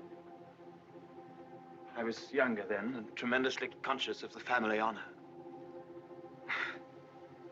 Family honor. She knew that I'd sacrifice everything rather than stand up in a divorce court and give her away, admit that our marriage was a rotten fraud. You despise me, don't you? As I despise myself. You can't understand what my feelings were. Can you? Of course I can, darling. Of course I can. Well, I kept the bargain, and so did she, apparently. Oh, she played the game brilliantly. But after a while, she began to grow careless. She took a flat in London, and she'd stay away for days at a time. Then she started to bring her friends down here. I warned her, but she shrugged her shoulders. What's it got to do with you, she said. She even started on Frank. Poor, faithful Frank. Then there was a cousin of hers, a man named Favel. Yes, I know him. Came the day you went to London. Why didn't you tell me? I didn't like to. I thought it would remind you of Rebecca. Remind me? As if I needed reminding. Favel used to visit her here in this cottage. I found out about it, and I warned her that if he came here again, I'd shoot them both. One night, when I found that she'd come back quietly from London, I thought that Favel was with her. And I knew then that I couldn't stand this life of filth and deceit any longer. I decided to come down here and have it out with both of them. But she was alone. She was expecting Favel, but he hadn't come. She was lying on the divan, a large tray of cigarette stubs beside her. She looked ill, queer. Suddenly she got up, started to walk toward me. When I have a child, she said, neither you nor anyone else could ever prove it wasn't yours. You'd like to have an heir, wouldn't you, Max, for your precious Manderley? And she started to laugh. How funny. How supremely, wonderfully funny. I'll be the perfect mother, just as I've been the perfect wife. No one will ever know. It ought to give you the thrill of your life, Max, to watch my son grow bigger day by day, and to know that when you die, Manderley will be his. She was face to face with me. One hand in her pocket, the other holding a cigarette. She was smiling. Well, Max, what are you going to do about it? Aren't you going to kill me? I suppose I went mad for a moment. I must have struck her. She stood staring at me.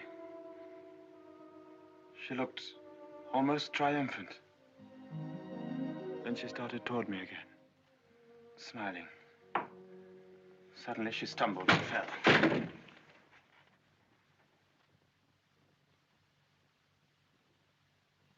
When I looked down, ages afterwards it seemed, she was lying on the floor. She'd struck her head on a heavy piece of ship's tackle. I remember wondering why she was still smiling. And I realized she was dead. But you didn't kill her. It was an accident. Who would believe me? I lost my head. I just knew I had to do something. Anything. I carried her out to the boat. It was very dark. There was no moon. I put her in the cabin. When the boat seemed a safe distance from the shore, I took a spike and drove it again and again through the planking of the hull. I opened up the sea cocks and the water began to come in fast. I climbed over into the dinghy and pulled away. I saw the boat heel over and sink. I pulled back into the cove. It started raining. Maxim, does anyone else know of it? No, no one except you and me. We must explain it. It's got to be the body of someone you've never seen before. No, they're bound to know. Her rings, bracelets she always wore. They'll identify her body. Then they'll remember the other woman. The other woman buried in the crypt. If they find out it was Rebecca, you must simply say that you made a mistake about the other body. That the day you went to Edgecombe, you were ill. You didn't know what you were doing. Rebecca's dead. That's what we've got to remember. Rebecca's dead. She can't speak. She can't bear witness. She can't harm you anymore. We're the only two people in the world that know, Maxim. You and I. I told you once that I'd done a very selfish thing in marrying you. You can understand now what I meant. I've loved you, my darling. I shall always love you. But I've known all along that Rebecca would win in the end. No, no. She hasn't won. No matter what happens now, she hasn't won.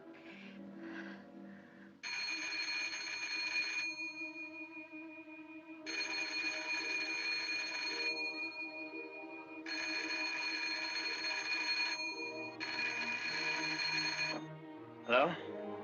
Oh. Hello, Frank. Hello, Frank. Yes. Who? Colonel Julian? Yes, tell him I'll meet him there as soon as I possibly can. What? Well, say, we could talk about that when we're sure about the matter. What's happened? Colonel Julian called. He's the chief constable of the county. He's been asked by the police to go to the mortuary. He wanted to know if I could possibly have made a mistake about that other body.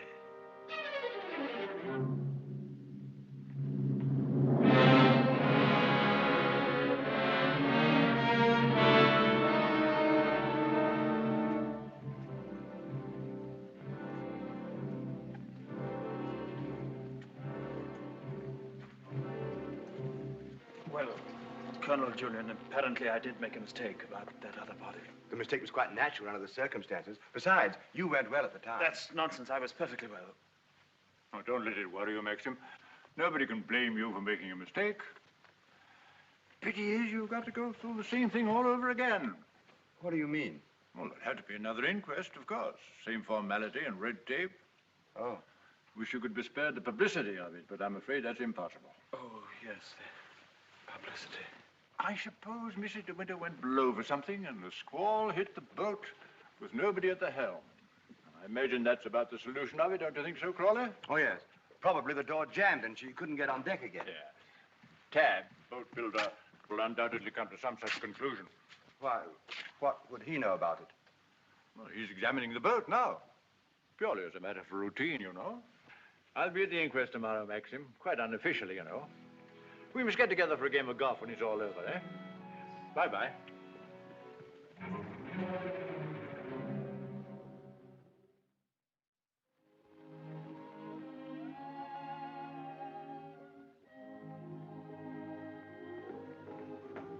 I have the evening papers, madam. Would you care to see them? Oh, no, thank you, Frith. And I prefer that Mr. De Winter weren't troubled with them either. I understand, madam. Permit me to say that we're all most distressed outside.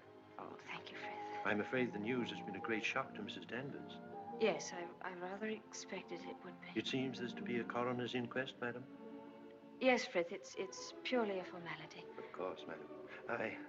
I wanted to say that if any of us might be required to give evidence, I should be only too pleased to do anything that might help the family. Oh, thank you, Frith. Why, I'm sure Mr. De Winter will be very happy to hear it, but I don't think anything will be necessary.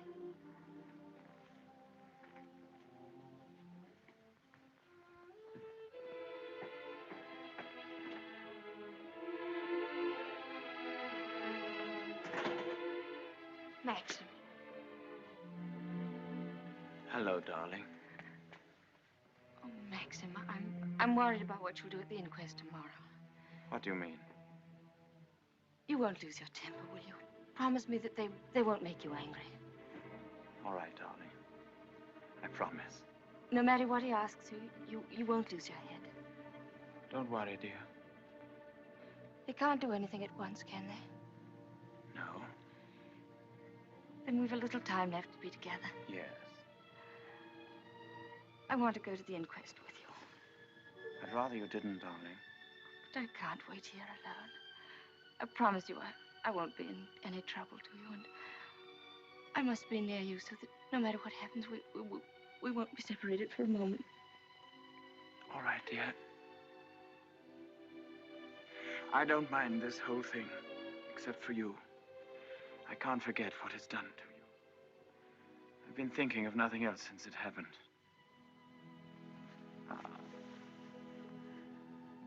It's gone forever. That funny, young, lost look I loved won't ever come back. I killed that when I told you about Rebecca. It's gone. In a few hours, you've grown so much older.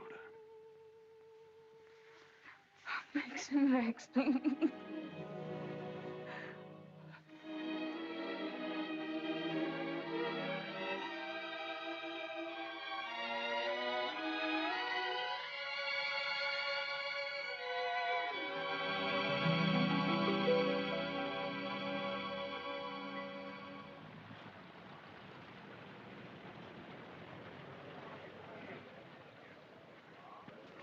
Black Jack Bridie was his name.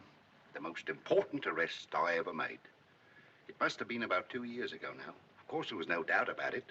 He was hung a month after I caught him. Hello, wait a minute. They've got old Balmy Ben up now. You remember the late Mrs. De Winter, don't you? She's gone. Yes, we know that. She went in the sea. The sea got her. That's right, that's right. Now, we want you to tell us whether you were on the shore that last night she went sailing. Eh?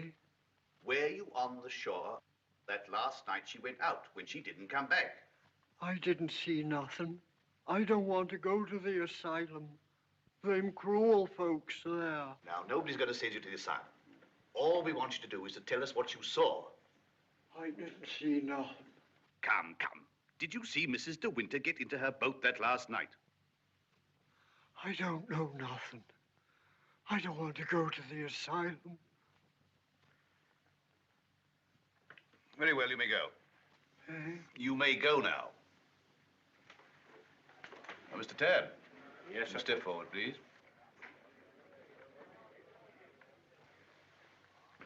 The evidence you give is calling me the truth, whole truth, but the truth. I do. So help me. The late Mrs. De Winter used to send her boat to your shipyard for reconditioning. That's right, sir. Can you remember any occasion when she had any sort of accident with the boat? No, sir. I often said Mrs. De Winter was a born sailor. Now, when Mrs. De Winter went below, as is supposed, and a sudden gust of wind came down, that would be enough to capsize the boat, wouldn't it? Excuse me, sir, but there's a little more to it than that. What do you mean, Mr. Tabb? I mean, sir, the seacocks. What are the seacocks? Oh, well, the seacocks are the valves to drain out the boat. They're always kept tight closed when you're afloat. Yes? Well, yesterday, when I examined that boat, I found they'd been opened. Well, what could be the reason for that? Just this. That's what flooded the boat and sunk her. Are you implying? That boat never capsized at all. I know it's a terrible thing to say, sir, but in my opinion, she was scuttled. And there's them holes. What holes? In her planking. What are you talking about? Of course, that boat's been underwater for over a year. And tide's been knocking her against the ridge. But it seemed to me, them holes looked as if she'd made them from the inside. Then you believe she must have done it deliberately? Couldn't have been no accident. Not with her knowledge of boats. You knew the former Mrs. De Winter very well, I believe. Oh, yes. Would you believe her capable of suicide? No, frankly, I would not. You never can tell.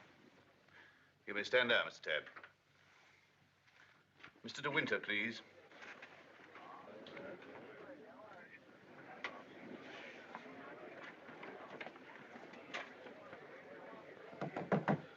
I'm sorry to drag you back for further questioning, Mr. De Winter, but you've heard the statement of Mr. Tabb. I wonder if you can help us in any way. I'm afraid not. Can you think of any reason why there should be holes in the planking of the late Mrs. De Winter's boat? Well, of course I can't think of any reason. Has anyone ever discussed these holes with you before? Well, since the boat has been at the bottom of the ocean, I scarcely think that likely. Mr. De Winter, I want you to believe we all feel very deeply for you in this matter.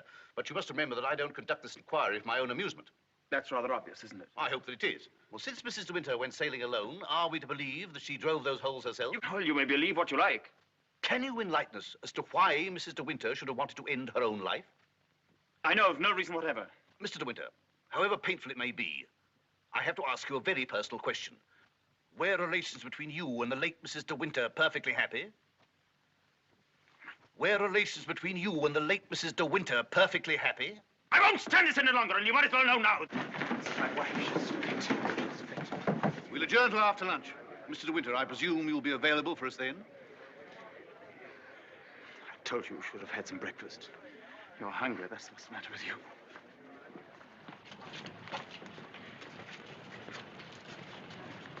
Mr. Frith thought you might like to have some lunch from the house and sent me with it. Oh, that's fine, man. And can you pull around the corner? Very good, sir.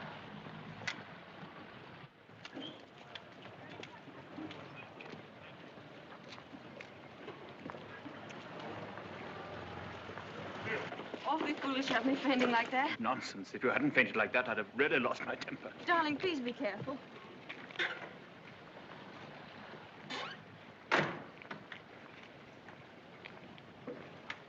Darling, if you wait here a few moments, I'll see if I can find old Frank. Of course, darling. Don't worry about me. I'll be all right. Sure? Here.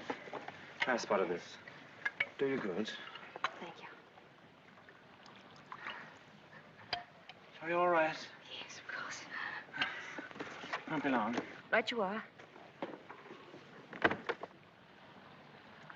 Hello. And how does the bride find herself today? I say, marriage with Max is not exactly a bed of roses, is it? I think you better go before Maxim gets back.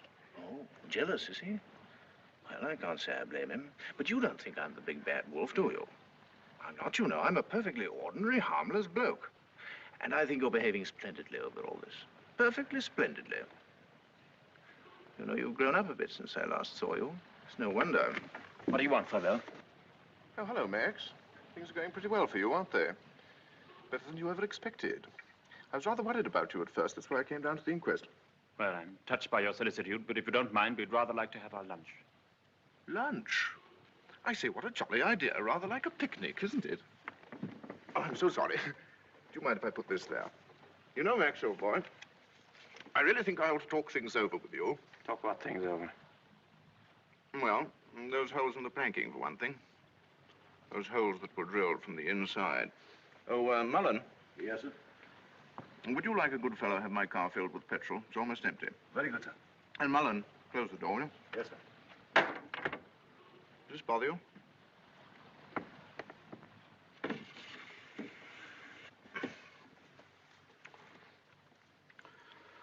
You know, boy, I have a strong feeling that before the day is out, somebody's going to make use of that rather expressive, though somewhat old-fashioned term, foul play. Am I boring you with all this? No? Good. Well, you see, Max, I'm finding myself in a rather awkward position. You've only got to read this note to understand. It's from Rebecca. And what's more, she had the foresight to put a date on it. She wrote it to me the day she died. Incidentally, I was out on a party on that night, so I didn't get it until the next day. And what makes you think that note would interest me? Oh, I'm not going to bother you with the contents now, but I can assure you that it is not the note of a woman who intends to drown herself that same night. By the way, what do you do with old bones? Better than they, what? However, for the time being... You know, Max, I'm getting awfully fed up with my job as a motor car salesman. I don't know if you've ever experienced the feeling of driving an expensive motor car that isn't your own, but it can be very, very exasperating. You know what I mean. You want to own the car yourself. I've often wondered what it'd be like to retire to the country, have a nice little place with a few acres of shooting. I've never figured out what it would cost a year, but I'd like to talk about it with you. I'd like to have your advice on how to live comfortably without hard work. Hello, Flavel. Are you looking for me, Maxim? Yes. Mr. Favell and I have a little business transaction on hand. I think we had better conduct it over at the inn. They may have a private room there. Well, see you later. Find Colonel Julian. Tell him I want to see him immediately. Come on, Pavel, let's go.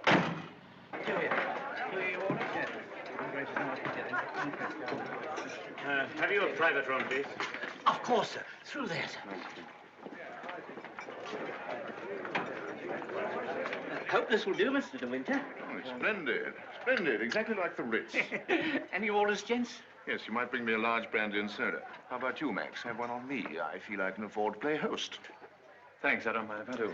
Make it two, will you, like a good fellow? Very good, sir. Where's Mr. De Winter? Through the other door, sir. Colonel Julian, this is Mr. Pavel.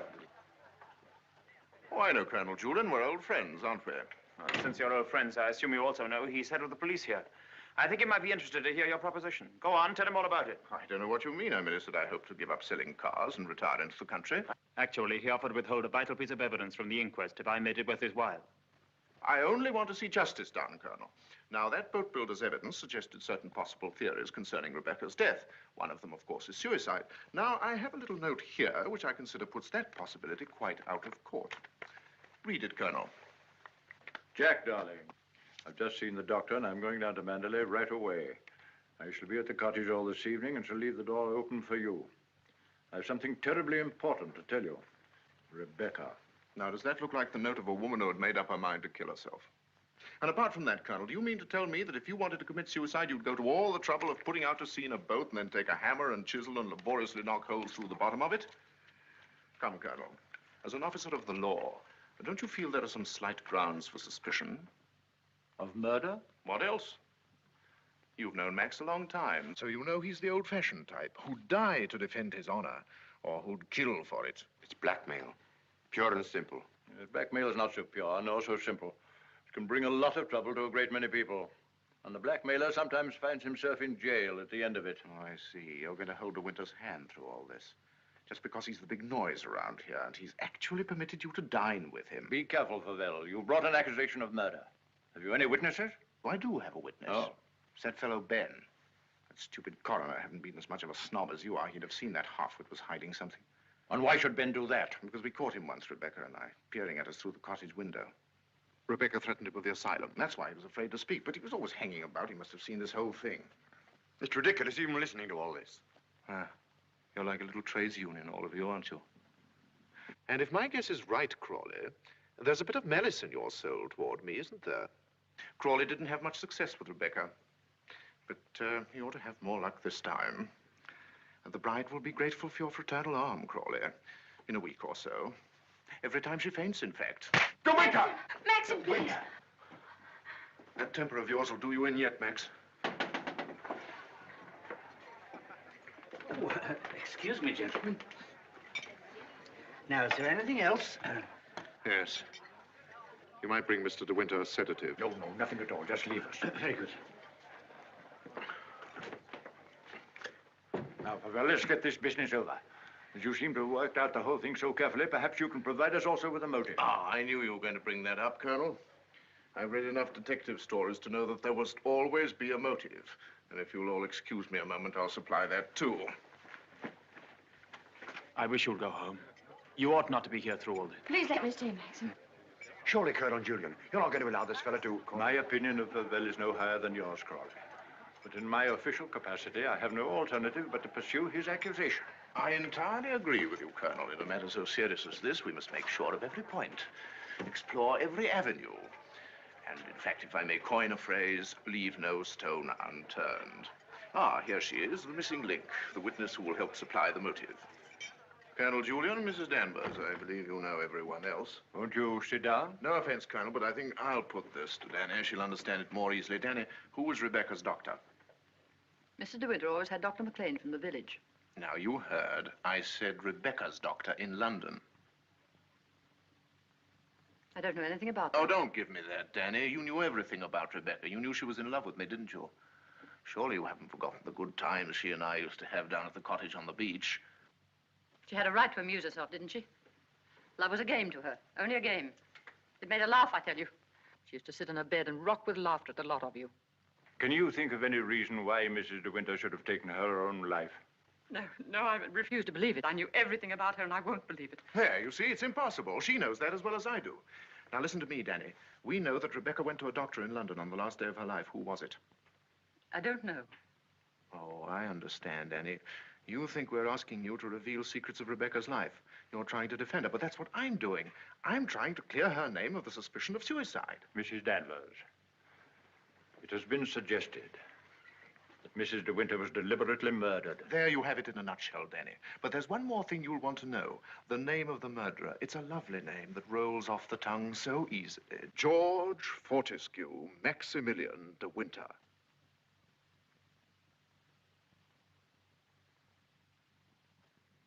He was a doctor. Mrs. De Winter sometimes went to him privately. She used to go to him even before she was married. We don't want reminiscences, Danny. What was his name?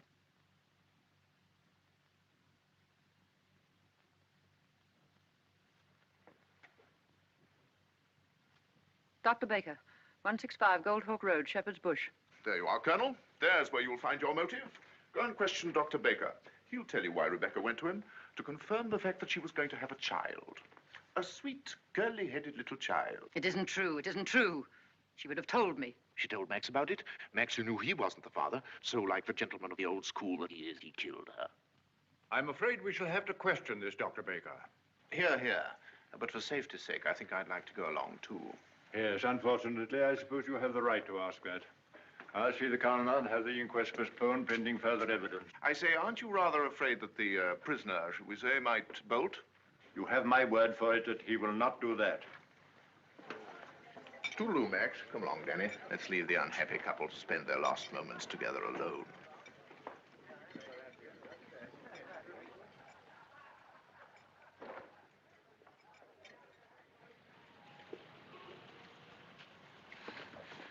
Are you sure you don't want me to go with you, Max?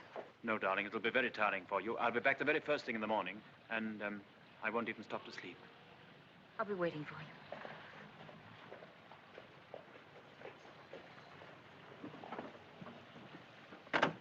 Ready, Maxim? Yes. You two go on ahead. I'll follow with Favell.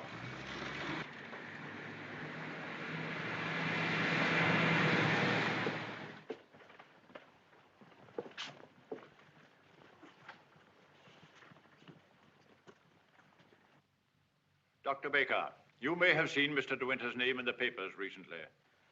Oh, yes, in connection with the body that was found in a boat. My wife was reading all about it. A very sad case. My condolences. No, this is going to take hours. Let me... Don't bother, Favell. I think I can tell Dr. Baker.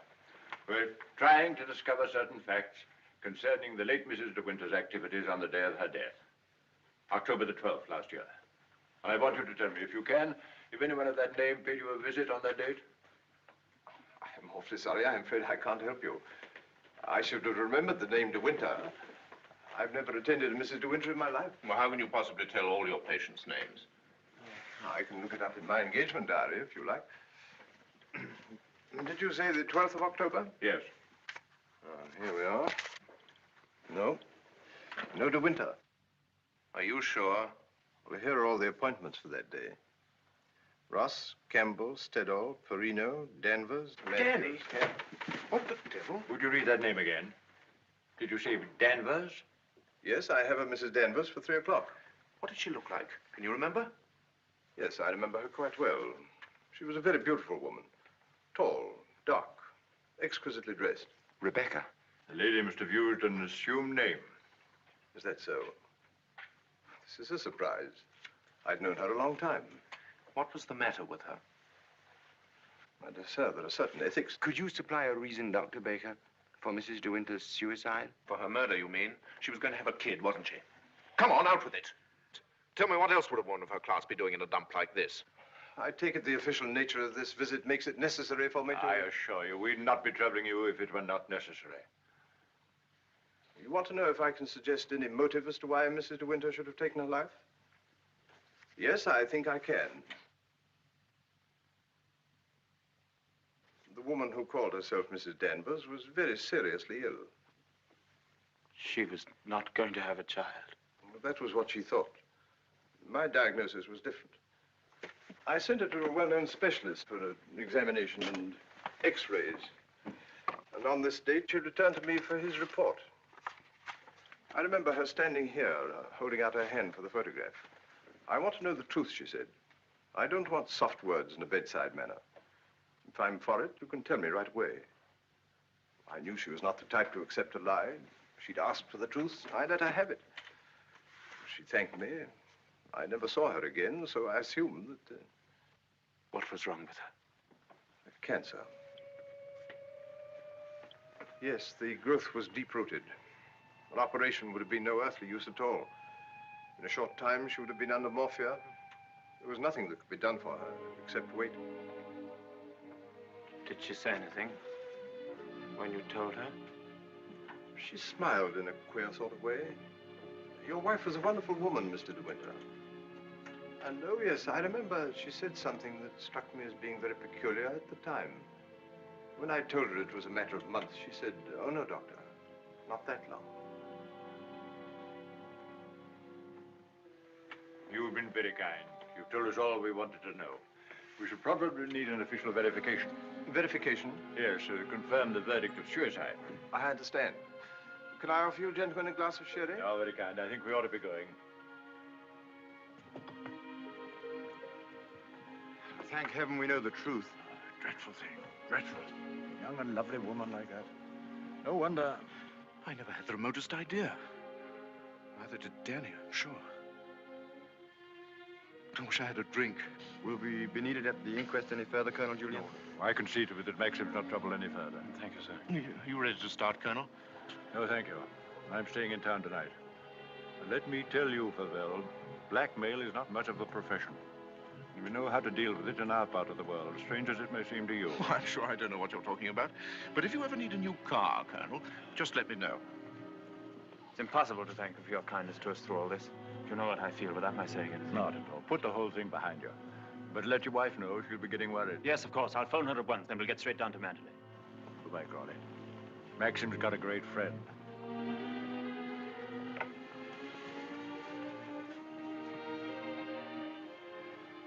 Frank. Yes, Maxim? Something you don't know. Oh, no, there isn't.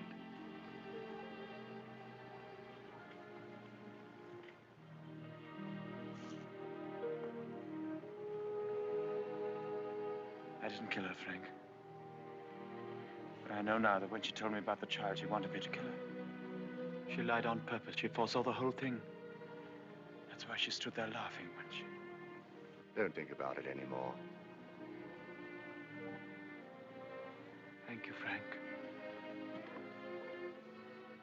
Hello, Danny. I just wanted to tell you the news. Rebecca held out on both of us. She had cancer. Yes, suicide. And now Max and that dear little bride of his will be able to stay on at Mandalay and live happily ever after. Bye-bye, Danny. This your car, sir? Yes?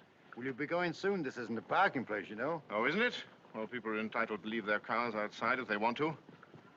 It's a pity some of you fellows haven't anything better to do. When you phoned, did she say she'd wait up? I asked her to go to bed, but she wouldn't hear of it. I wish I could get some more speed out of this thing. Is something worrying you, Maxim? I can't get over the feeling something's wrong.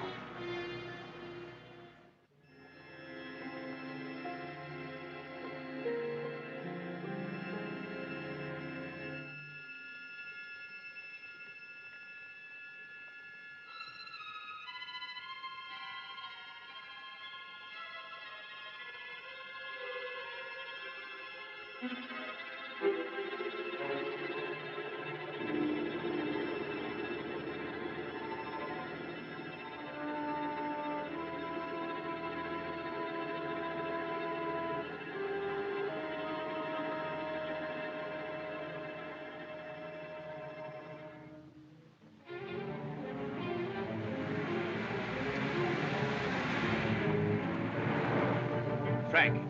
What's the matter? Why did we stop? What's the time? Well, this clock's wrong. It must be 3 or 4. Why? That can't be the dawn breaking over there. It's in the winter that you see the northern lights, isn't it? That's not the northern lights. That's Mandalay.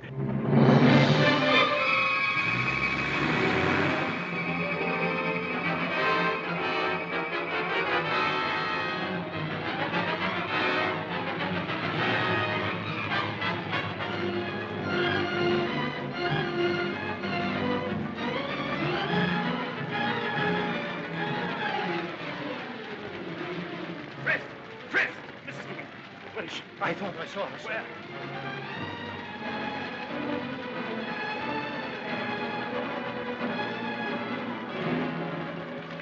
Maxie!